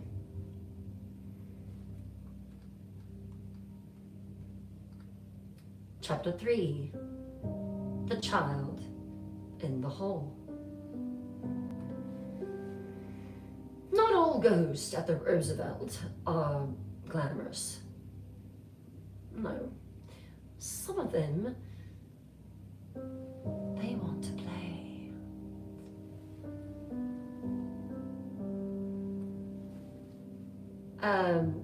We have a frequent visitor at the Roosevelt.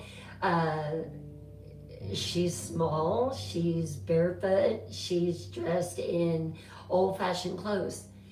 She wears a blue dress and she has a blue ribbon in her hair.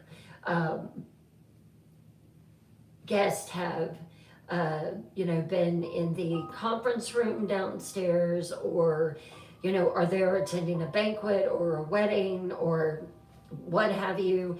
And there was this lady who she came up to the desk and she's like, did you just see that little girl that just passed? She was going that way. She looks lost. She's asking for help. And, the front desk guy, he's like, oh, you met Caroline. Apparently Caroline is very mischievous. She likes to pull on clothes when people are sitting down. One guy swears he was wearing tennis shoes and he saw the lace untie on its own. I've never witnessed that, but people do say that they have witnessed these things. There was another guy who he came to me and he asked me, who does that little girl belong to? It's too late for her to be downstairs bothering the guest. And I went and walked down the hallway to the conference room, which is where apparently she always is seen a lot, and there was no sign of a girl. Like I said, some say that the little girl's name is Caroline. According to Roosevelt lore, there was a pool that was in the Roosevelt Hotel, and this little girl, she drowned in the pool in the 1930s. She had been playing while her nanny took a phone call.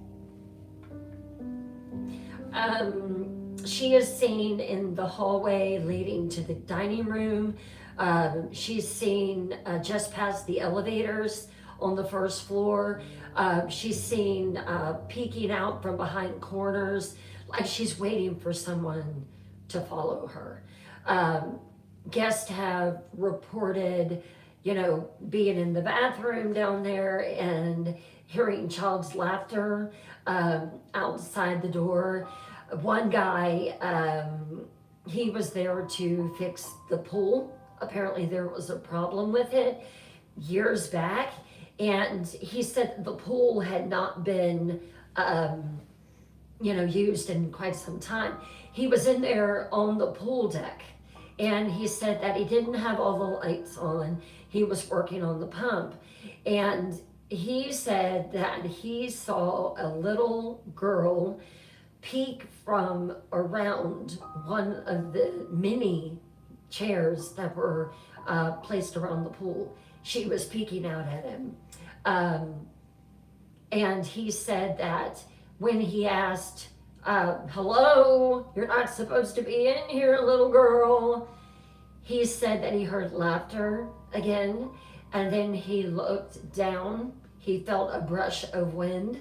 And he looked down, and there were tiny footprints, wet footprints, that were just tapping along to the exit door.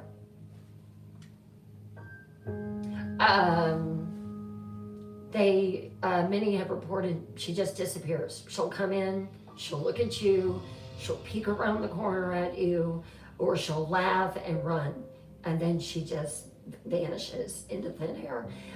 One of the ones that I have really enjoyed was there was a lady in the piano room, and she was playing the piano, and she was turning a page of her sheet music, and she felt a tug on her hand, and she said it was small and it was cold.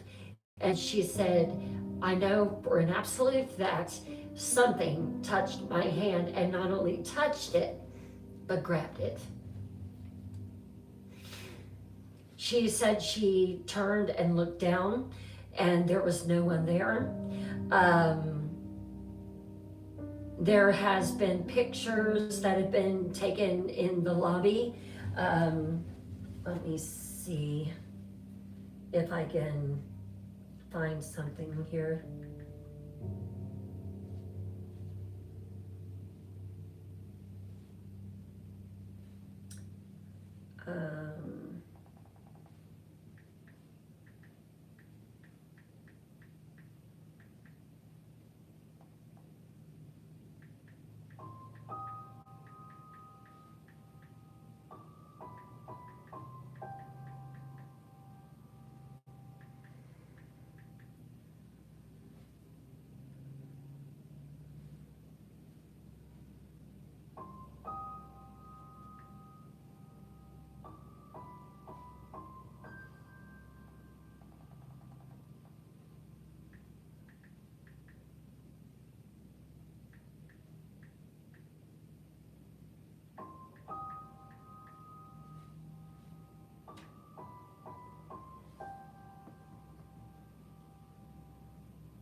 I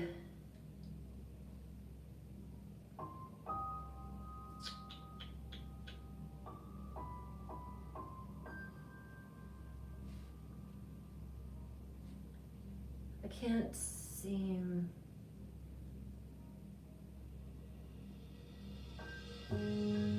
Yeah, I don't see a picture of the ghost girl, but here is a picture right around that time. And this is where she can be seen running down that hallway. The pool apparently is down toward the end.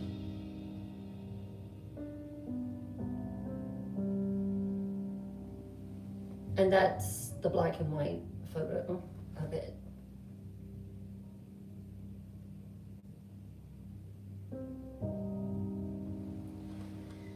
And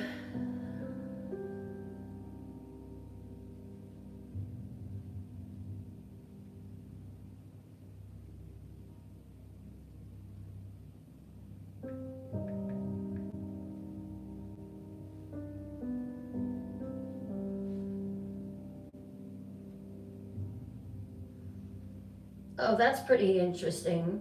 So Shirley Temple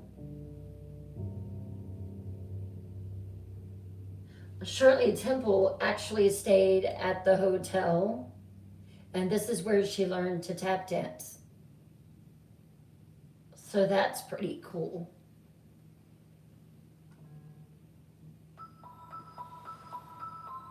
Um,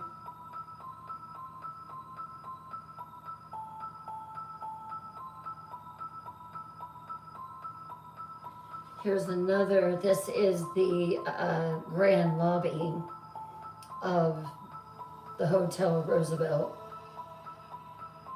I can see a little girl moving there for sure.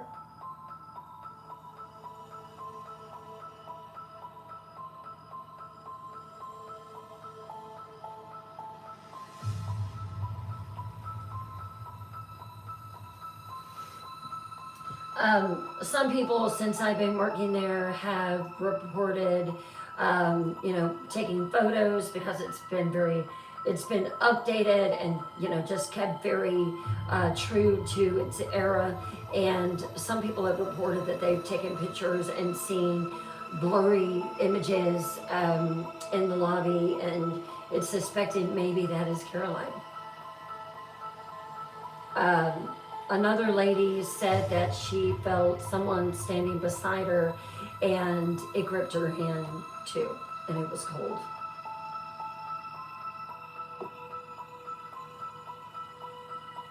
Chapter 4, The Cold Spot on the Stage. One of our most beautiful rooms in the hotel is the Blossom Ballroom. It hosted the first ever, which we're really proud about, it hosted the first ever Academy Awards in 1929. Glitz, applause, dreams were born and shattered in the same breath in that room. But now the only thing left in that room is it's so beyond cold.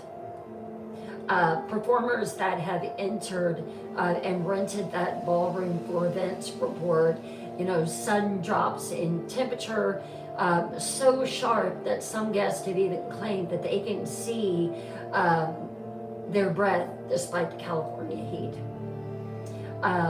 Lights flicker. I've been in there and seen lights flicker. We've had numerous cases where the music equipment will just malfunction.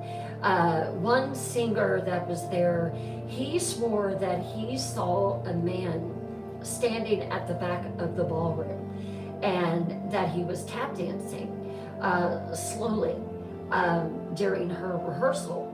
And when she walked toward it, because she didn't want anybody in there while she was practicing, he just faded into nothing.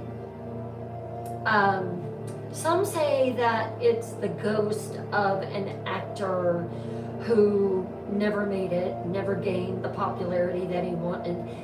It was just a man who came to watch, but never got his moment. And there have been other people there too, singers, actors that have been in the room, and they will see someone standing at the back of the ballroom near the doors, just watching, just observing. If you stand too long on that stage, it has been reported, people say they feel something icy brush your back, like a hand just giving you your cue. Hey, it's time for you to go on stage. Chapter 5, The Man in the Suit. Another visitor frequent to the Roosevelt is the man in the suit. Always the same description. Tall, they say he's pale. He's immaculately dressed in a 1930s style black suit, and he has a fedora tableau over his face. A gentleman, seen most often near the elevators. Some women, the pretty ones, have said that when they get close to the elevator, they see him and he'll tip his hat to them. So very debonair. But he is seen most often at the elevators, and at the very end of the 12th floor hallway. He doesn't speak, he just watches. He's just one of our silent visitors. Staff have also reported seeing him walk into the elevator, but when they check the security feed, the elevator is empty. There's no one in there. One guest swore, this was a few years back, that he got in the elevator with with a woman, and he didn't press the button. He just stood in the corner. She said that he turned to her and said, "Oh, I think I have the wrong floor." And then he just vanished. Maintenance workers once tried to replace a faulty light fixture that was on the floor, and the bulb shattered in one man's hand. And he said he felt someone breathing down his neck in the elevator. No one was there. They left the light broken. And sometimes the light, it's been reported, will flicker on and off at times.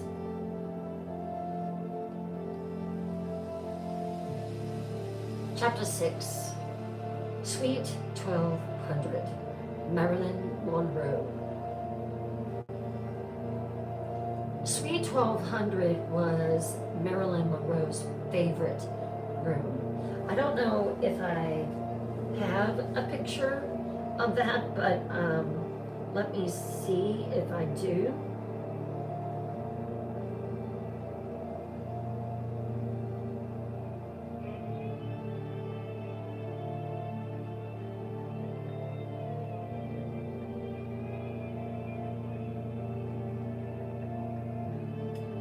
Marilyn Monroe. Where's their balance?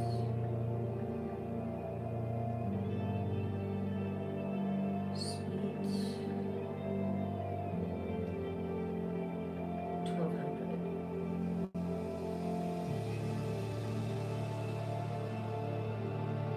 Oh wow. Yeah, it's very pretty. They now call it, this is Marilyn Monroe's suite. Very elegant.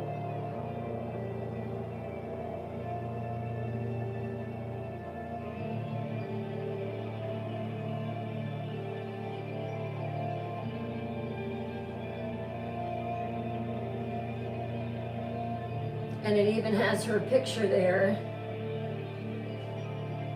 This is the doors leading to her suite. Wow. That's pretty even today. She often stayed there, often filming, hiding, and sometimes just escaping from the outside world. I think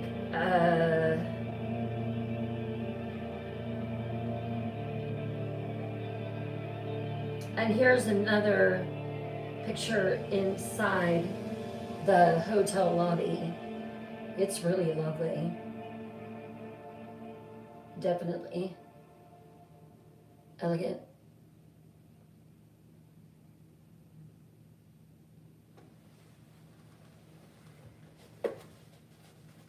So Suite 1200 was Marilyn's favorite room, and she stayed there often. It's where she laughed, it's where she slept, it's where she cried. She would check in and be in there for just a few days. She would tell the staff, I don't want to be bothered. And I don't know, I mean, she would just kind of look in the mirror and wonder who she really was. After her death happened, guests started complaining. Um, they said they saw a woman in a full-length mirror, blonde, beautiful, dressed in white. She'd smile, she would vanish, and then she would just reappear behind them. One woman reportedly ran screaming from the suite after seeing Marilyn's face beside hers in the mirror. And she said that Marilyn was whispering something that she couldn't understand. Staff has moved that mirror repeatedly to the lobby, to a hallway, and they bring more mirrors in, but the sightings continue. Now people say, they walk by the mirror and they see someone standing behind them, even when they're not alone. And one man claimed that a woman, it was around 11 o'clock at night upstairs in the hallway where Marilyn's suite was. He said he heard a woman whisper, very breathy, behind him, "You'll never be enough. You'll never be enough." He said she didn't scream. She never begged. She just lingered. Marilyn Monroe went through a lot of anguish in her last years. She was stuck between who the world saw and who she really, really was. Chapter 7, the poolside apparition. Even the sunshine cannot chase away every shadow. Like I mentioned a little bit earlier, the Roosevelt swimming pool is iconic. It's crystal blue. It has palm trees swaying overhead. This place was for royalty, Hollywood royalty. But at night, I have witnessed the pool room turning into something else entirely. Security guards have reported seeing ripples in the pool late at night when no one is in there. But the way that the pool is rippling, it looks like someone is swimming.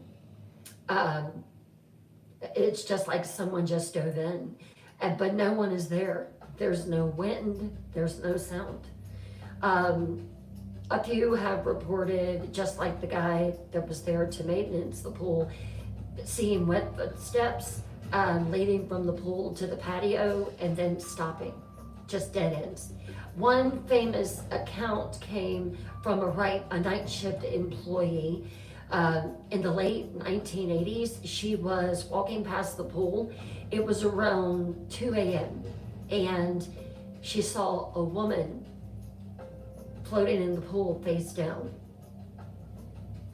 She ran to call 911. But when she turned back, the pool was completely calm and there was no one there. And the most chilling part, this has been reported dozens of times over the decades. Always a woman, always face down in the pool.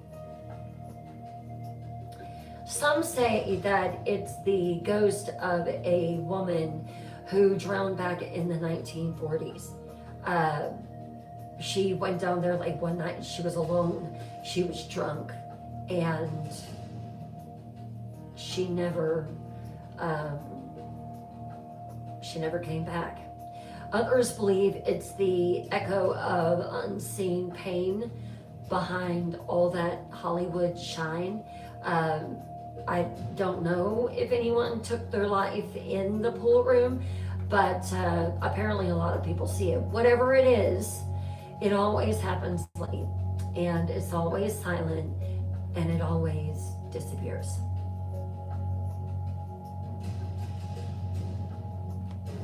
Chapter 8, the room that breathes.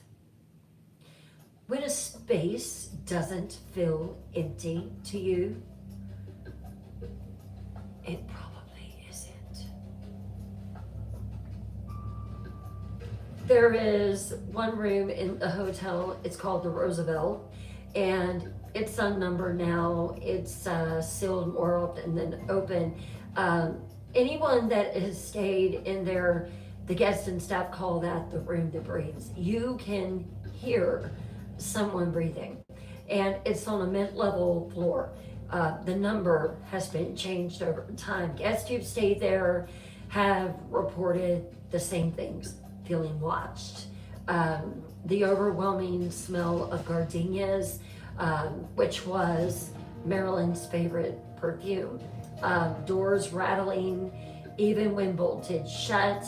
And worst of all, the feeling that the walls themselves are breathing. There was a famous psychic who stayed there overnight. I don't recall the year, but she said she heard whispers, not words, just a woman humming and a man sobbing, literally. And she left at dawn saying, there's something trapped in that room up there, and it's not ready to stop. No one knows who this man is. Some say it's a failed actor who jumped from the roof in the 1950s. Others think it's someone who came to disappear and just did. But whoever they are, they made up their mind that they made that room a breathing tune. And every now and then, if you're quiet, you can even hear the exhale sometimes.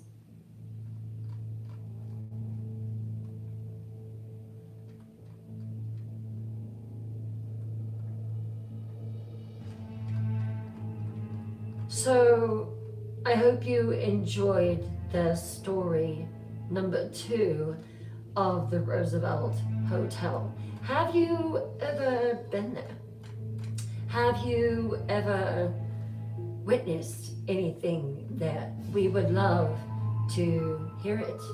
Absolutely. So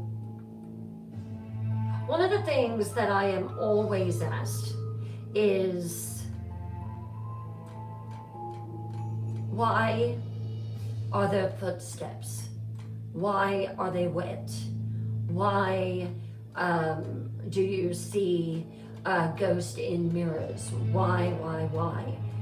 Because a wet footprint is a strong sign to let you know, I'm still here. I'm not going anywhere.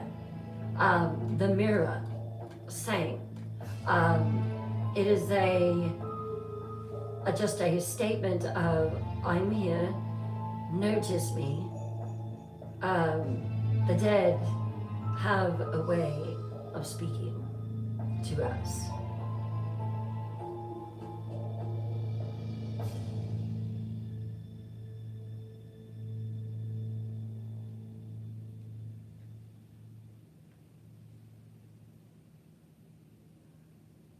Hello, Lee Stadler. Welcome.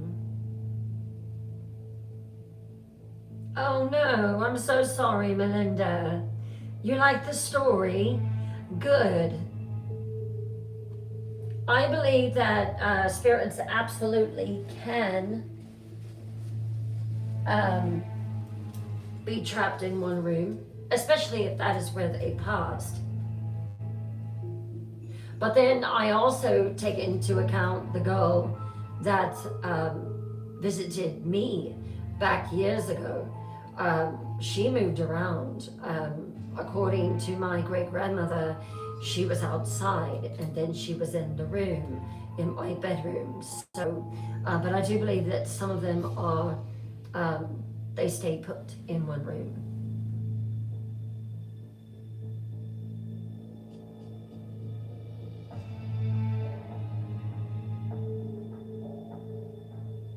Hello, Joe997. Melinda Cruey, hello. Oh, you found me yesterday. Wonderful, wonderful. Melinda, how did you find me? I'm trying to get an idea of where my night dwellers are coming from. Was it here? Was it on YouTube? Or perhaps another platform?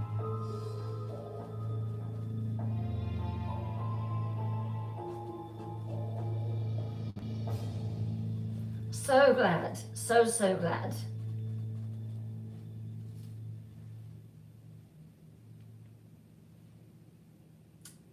You found me on TikTok. Wonderful, Michelle. Hello, Lauren Nappy. How are you? That's great, Melinda. That's wonderful. That tells me that it's working. Hello, Weird Core Girl. How are you? That is wonderful. So glad to hear that. Yes, Monroe's name was Norma Jean Baker, and she was a brunette. Did you know that?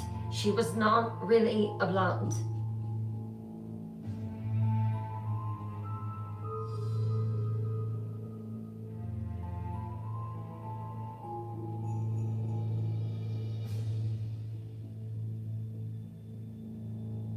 I'm trying. Hey, Terry Thomas, thank you for sharing the live. Shandy, thank you for becoming number 135 on the team. Thank you.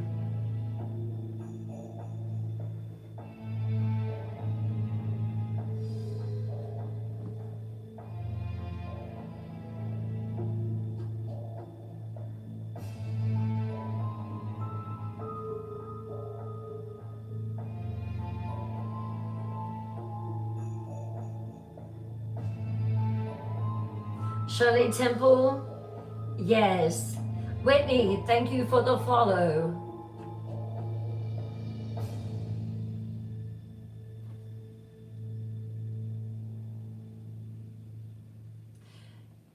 Amy's Crypt. Oh, really? That's interesting.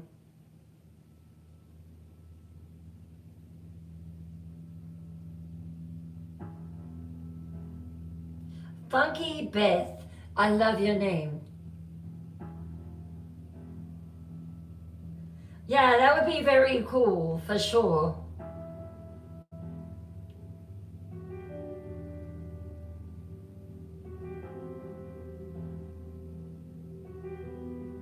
Hello, David Tyson.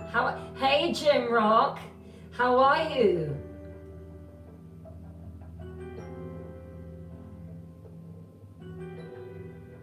Hello, hi, Red Baron.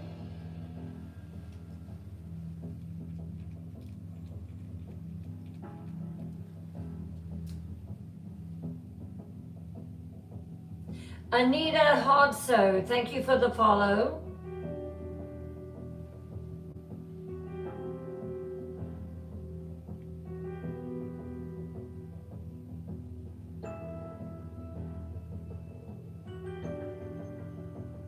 I don't know why it does that.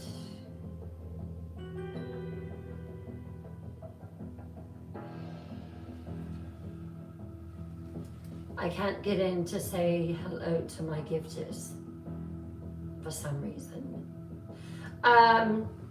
Here shortly, wow, I am seeing the Twisted, I'm seeing my Bewitched Boutique lit up. That is wonderful. Let me see if it shows now. No, it's being contrary. Don't you love it? Let's see if it does it now. No, still not doing it. Well, I just want to thank everyone globally for the Twisted Trinkets tonight, for going in my Bewitched Boutique and looking at the Twisted Trinkets in there. Whether it's a small trinket, large trinket, it doesn't matter. It all goes toward keeping this live alive and thriving. So thank you so much. Tomorrow night is fiction night. Blood in the Snow night. Are you ready for the story to continue?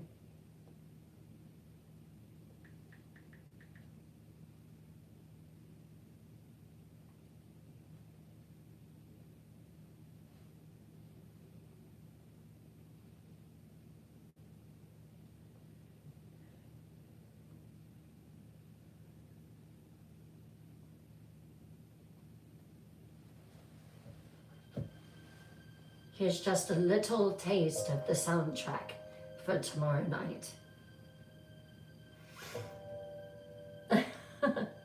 Good night, XJ.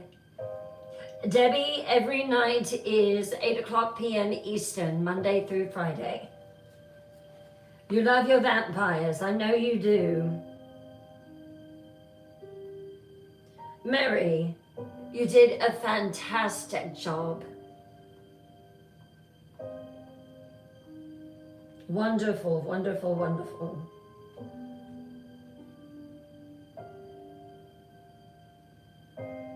Mary Hess, proud of you.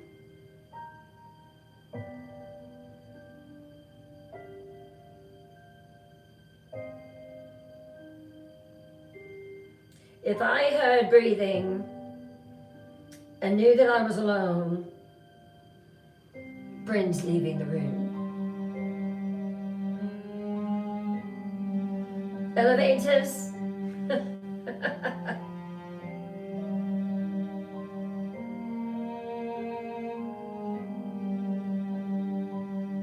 That's funny.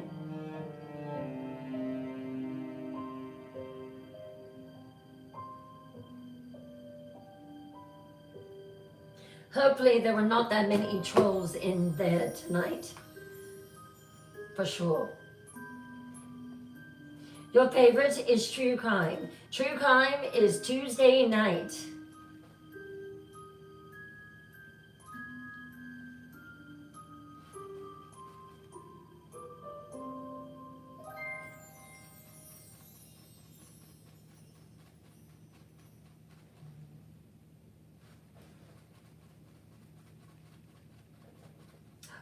Not tonight, Lauren. I did the 2. Right now it's kind of like a meet and greet.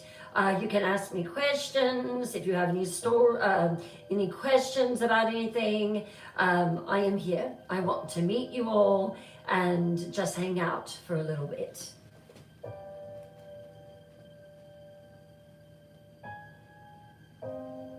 So if you're following me on TikTok, please, will you follow me on YouTube as well? Will you become a subscriber? Right now I have 170. It's jumping up quickly, but I need 1,000 subscribers on YouTube, and that's only going to come through word of mouth and the videos that are being posted. I'm getting a lot of views, and I know that a lot of you have not heard Blood in the Snow from the beginning, so I'm going to work on that to get that out so that you can hear that part as well. Also, Discord. If you have really enjoyed tonight and enjoyed the camaraderie and the fun and the laughter, then it just continues on Discord. So please go and join that. It is Twisted Tales Live.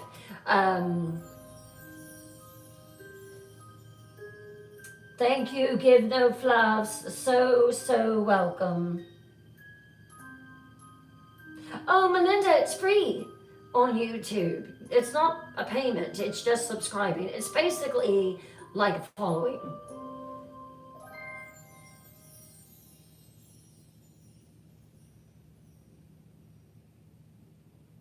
You are most welcome. Oh, Lulu. It does have a sad element to it. Hello, Raven. How are you?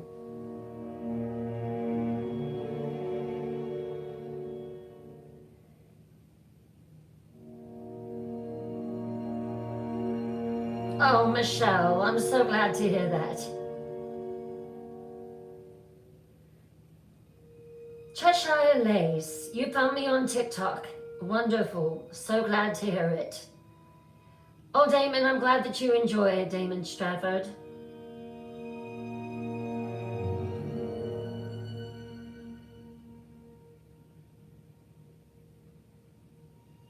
So wonderful to meet you all.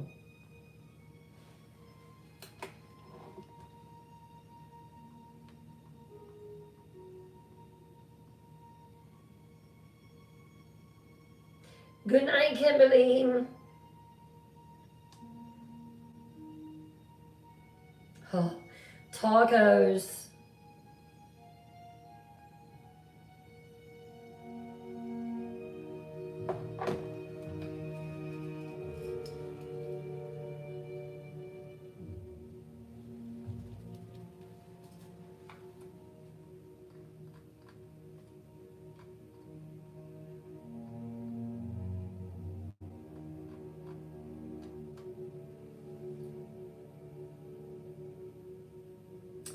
Lulu, in a way, yes.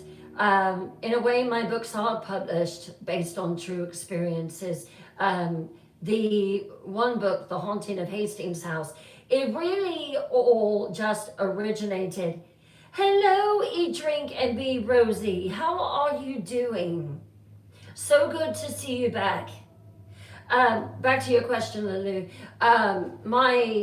All of it began with the girl that I saw in the house in Virginia. All of it originated there.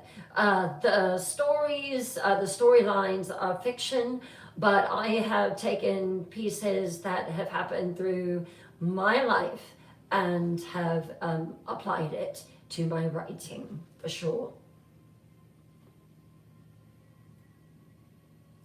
Hello, JB62. I just ended story time. I'm sorry.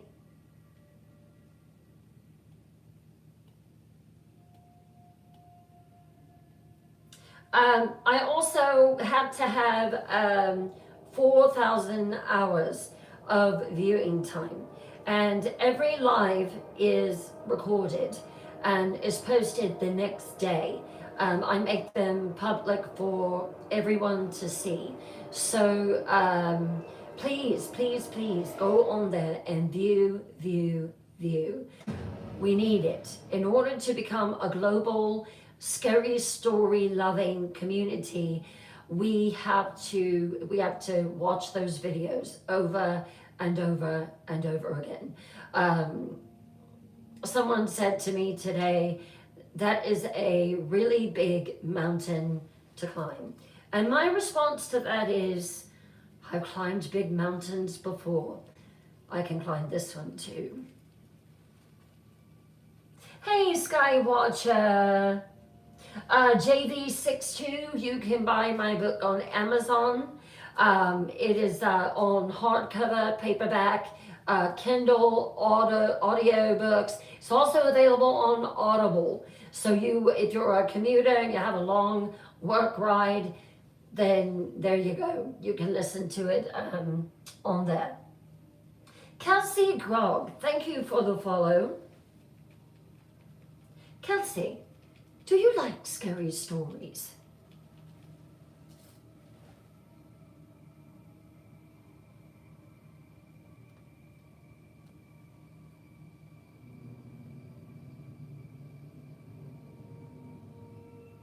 I hope you're doing well, Skywatcher.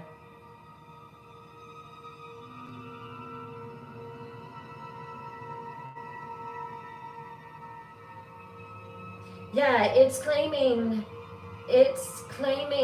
4,000 hours. Someone told me it was 10,000 at one point.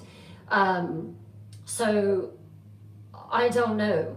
I really wish that it wasn't 4,000 hours, because that is a lot of hours. Good night, Shirley Thurlby.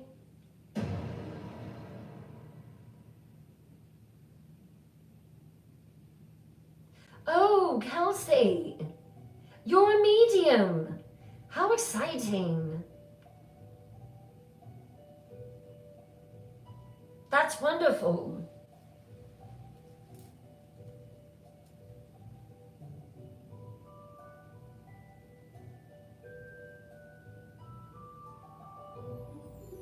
I am doing very well. Eat, drink, and be rosy. Do you notice this? It's my favorite bracelet. Absolutely my favorite.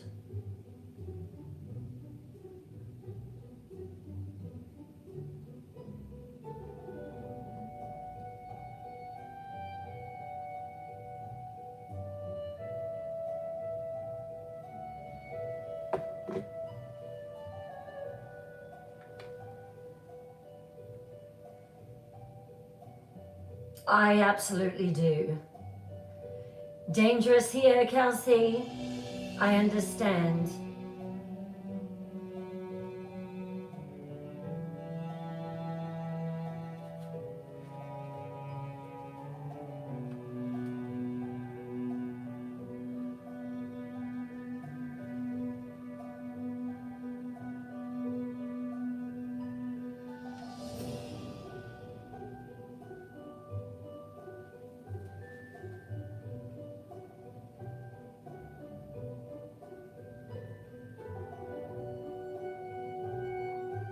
I actually do, Melinda. I have a daughter.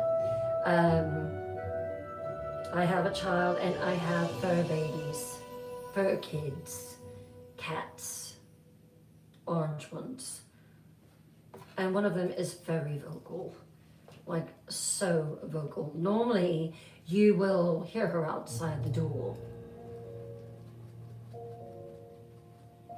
Oh, I love the stickers. Miss Citrine, the lovely little kitty cat.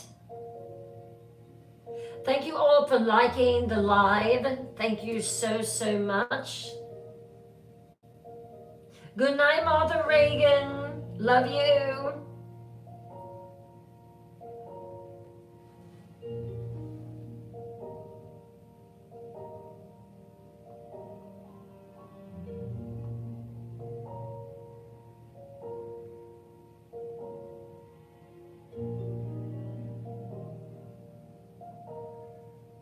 Oh, that's wonderful, Sherry. I'm so glad that you'll have that that instant connection, you know, and you've developed a friendship, and I think that is wonderful.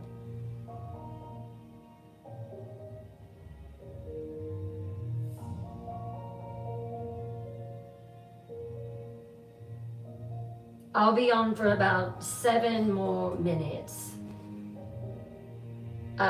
When we don't when we don't accomplish a live goal, we don't want the algorithm to go down, so I'm going to post another live goal here.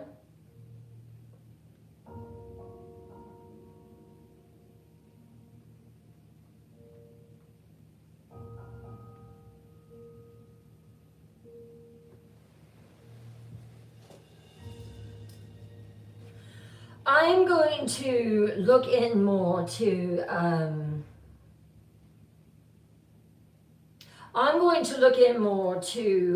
YouTube and just, you know, take a look at a few things, because I'm hearing conflicting reports. 300, you know, 4,000 hours, 10,000. You know, YouTube is my dream. It's my absolute dream. All right, we're halfway there to that goal. Cody, thank you for liking the live. Good night, Pamela. Love you, Tracy. Melanie, thank you.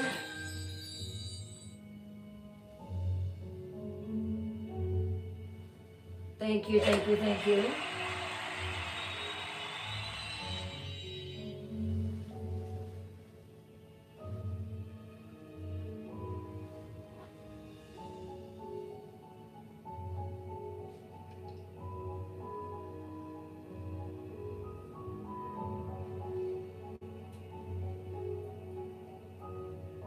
Oh, that's wonderful. Yeah.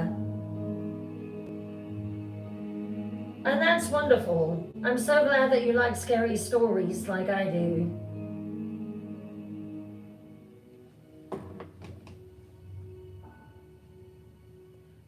Good night, Kimmy. Thank you to all my wonderful night watchers. You did an amazing job, as usual. 5 more minutes and then we'll go ahead and call it a night.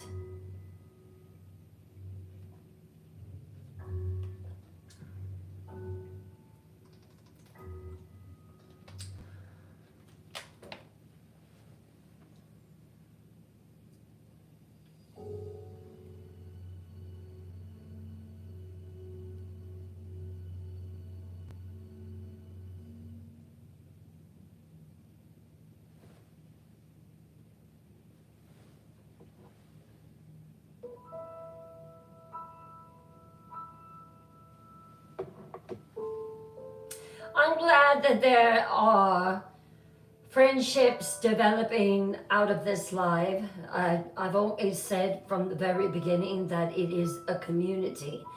And it's not just a TikTok live, it's a community, it's family. And we come together. Good night, Indiana girl. So wonderful to have you here. It's a community, it's family. I've seen friendships develop out of it that will probably last a lifetime.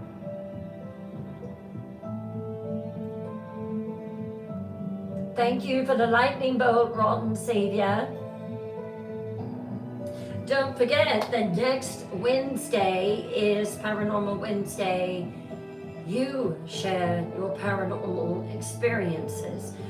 We are also going to be working on boxes, and we're going to be working on some friendly battles, just to, get us further out there. I really want to go up against people within my same vein, within the same niche, storyteller, paranormal investigator, whatever, something like that. So that's going to be coming up. And then Friday night is going to be a change. It is no longer going to be Viewer's Choice night. Oh no. We are handing the reins over to the will of fate. There will be a will, and it will have stories listed, and it will also have some other things thrown in that can just throw a whole monkey wrench into all of it. It's going to be a lot of fun. It's going to be highly anticipated. So make sure that you are here Friday night at 8 o'clock p.m. Eastern. Yes, Fun Mom, I'm looking forward to it. And the will of fate arrived in court today.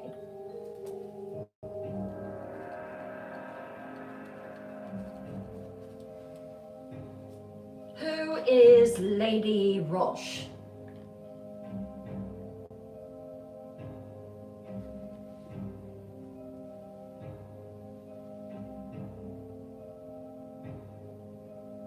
Oh, happy birthday, Lorena.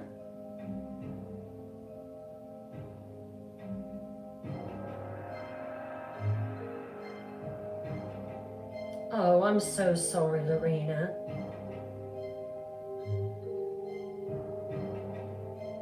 I send peace and comfort to you now.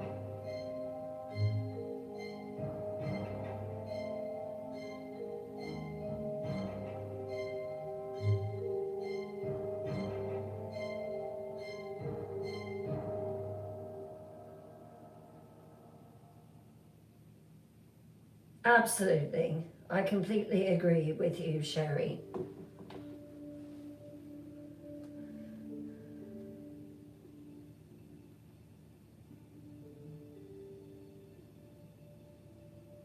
Chris Netzel.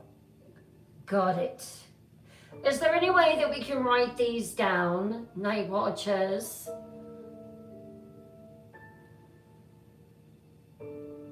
So Lady Roche and Chris Netzel.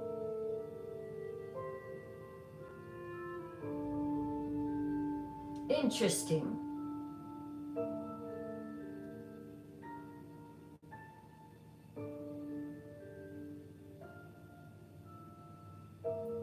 D?C, October, we feast on Halloween. Exactly. Beauty, thank you for the follow. Bear, thank you for the follow.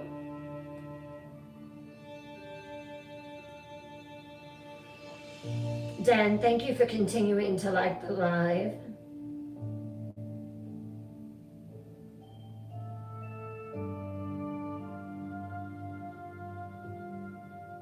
Who do you follow, Mary?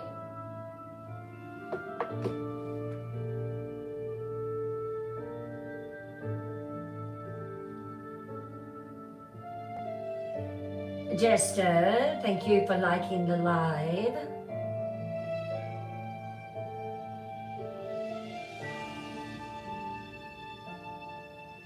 Well, everyone, I have got some work to do on tomorrow night's story. My mind is already racing with possibilities. When we last left, Ella Snow had accepted Aiden's proposal of marriage.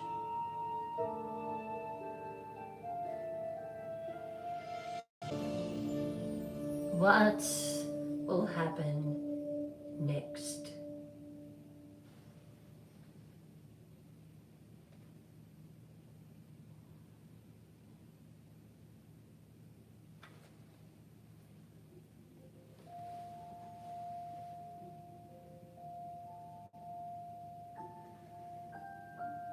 You are most welcome, Sherry. Yes, Lady Roche. What does she do? Is she a psychic, paranormal investigator?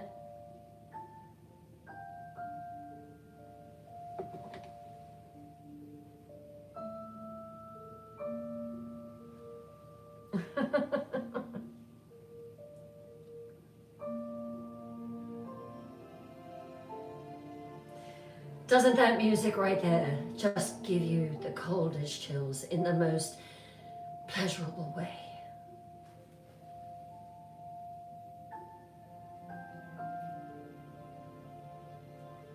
Ah.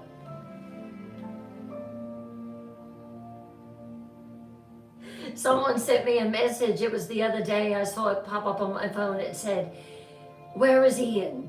Where is Ian?" Oh, Jester, you think Ella is playing mind games, huh?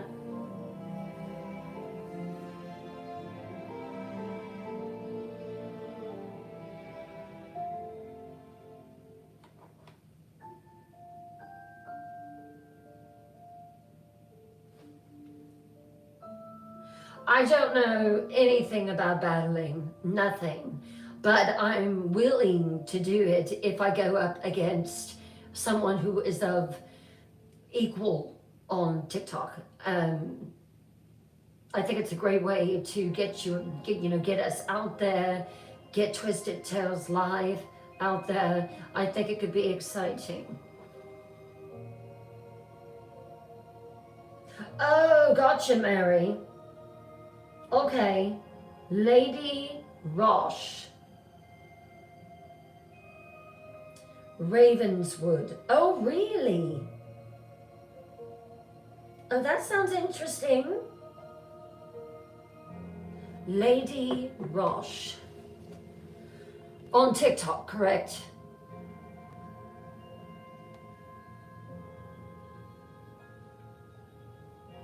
Lady Rocheline is her TikTok. Okay. Got it.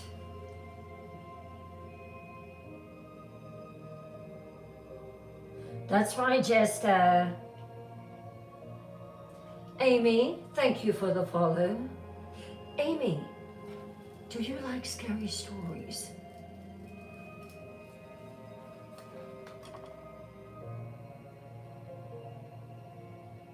Lady Rosh, Kimmy?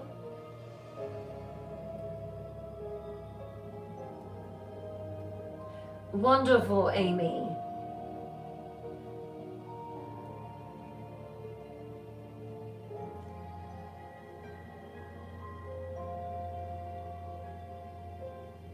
Lady Rocheline, got it.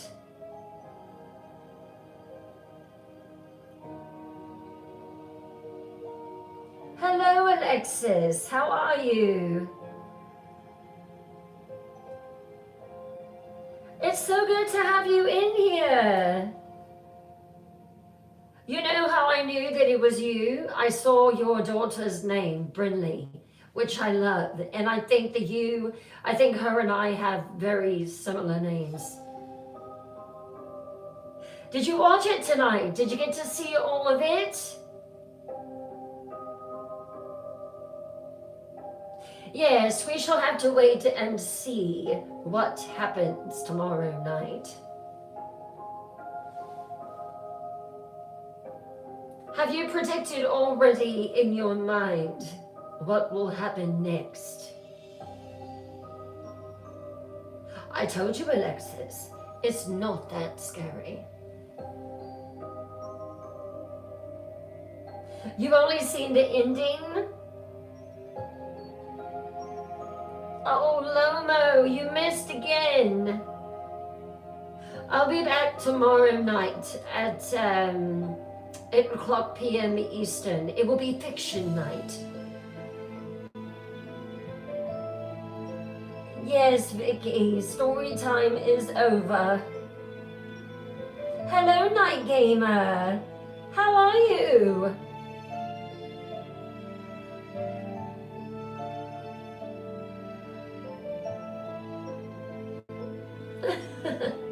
Have you hit your notifications so you see it come through?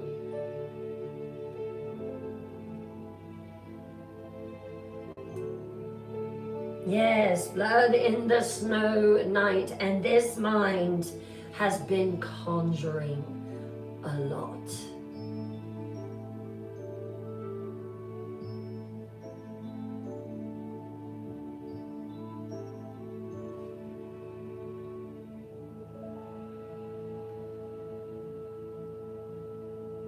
So yeah, well, there's just a lot of things that are coming up in the future. Merchandise, the website is live. Thank you, Give No Fluffs. Thank you.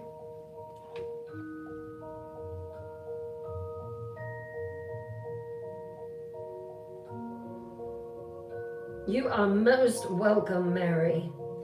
If I were you, I would go ahead and try to get caught up on Blood in the Snow. What I'm going to do from this point forward, as we get deeper into the story, when it is Blood in the Snow Night, I will have that in the caption. So you'll know exactly what it is. You'll also know that it's Blood in the Snow because I'm wearing red and everything is red. So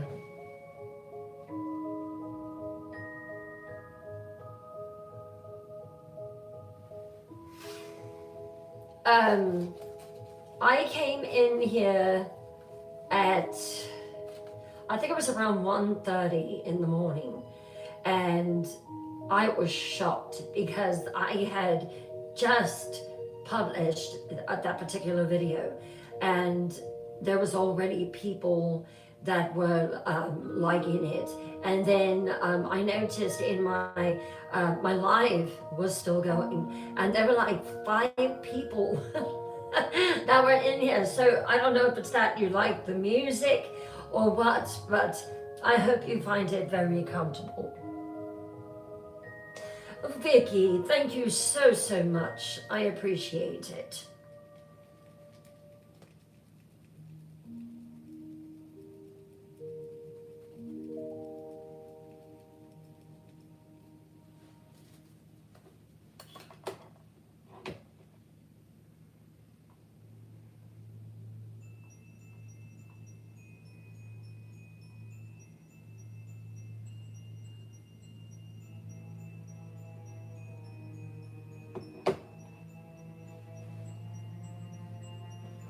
Hey, Leslie Marie.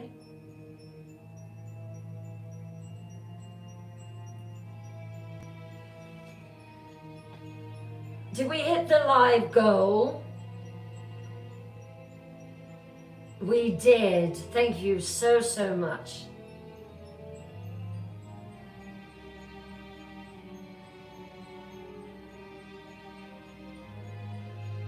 Yes, and I have thought about that. We're missing out on the West Coast.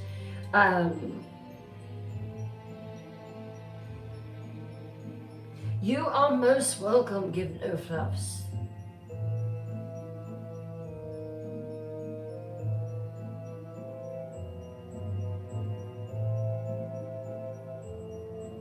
About 4 more minutes, and then it's going to be time to go. Good night, Sherry. Good night, Elise. Who is Elise? Did I miss that name?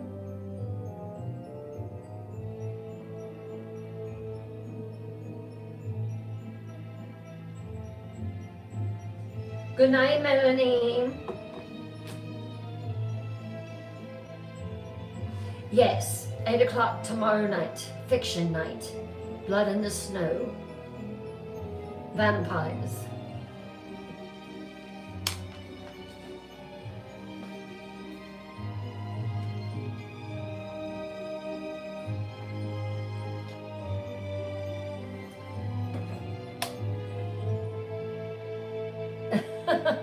Good night, Phoenix Frank.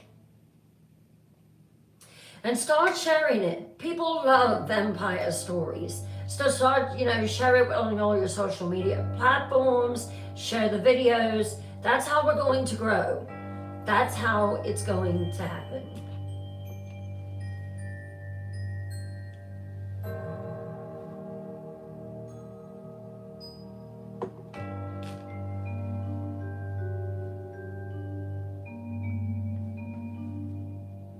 All right, my darling night dwellers.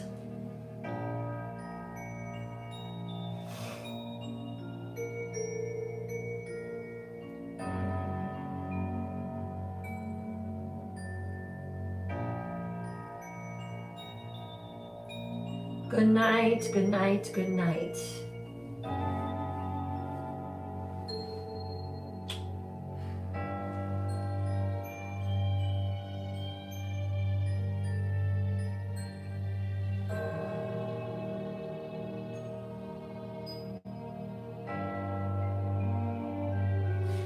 Well, this Night Queen has hit a very exciting night. I enjoy Paranormal Wednesday, ghost, hauntings. It's wonderful, isn't it? I thrive on it.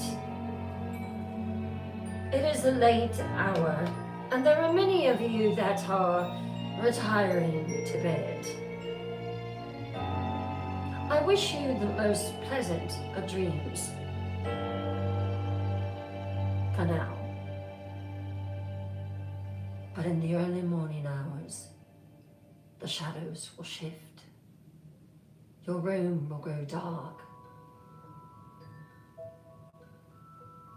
Your dreams will change to a dark corridor lit only by torches.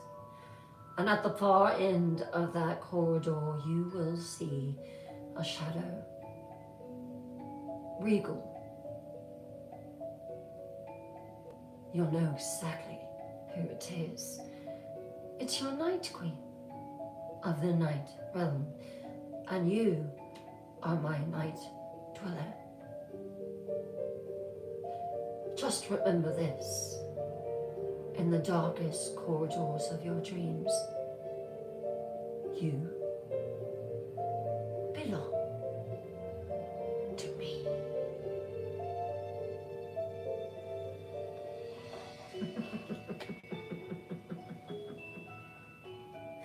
I'll see you then.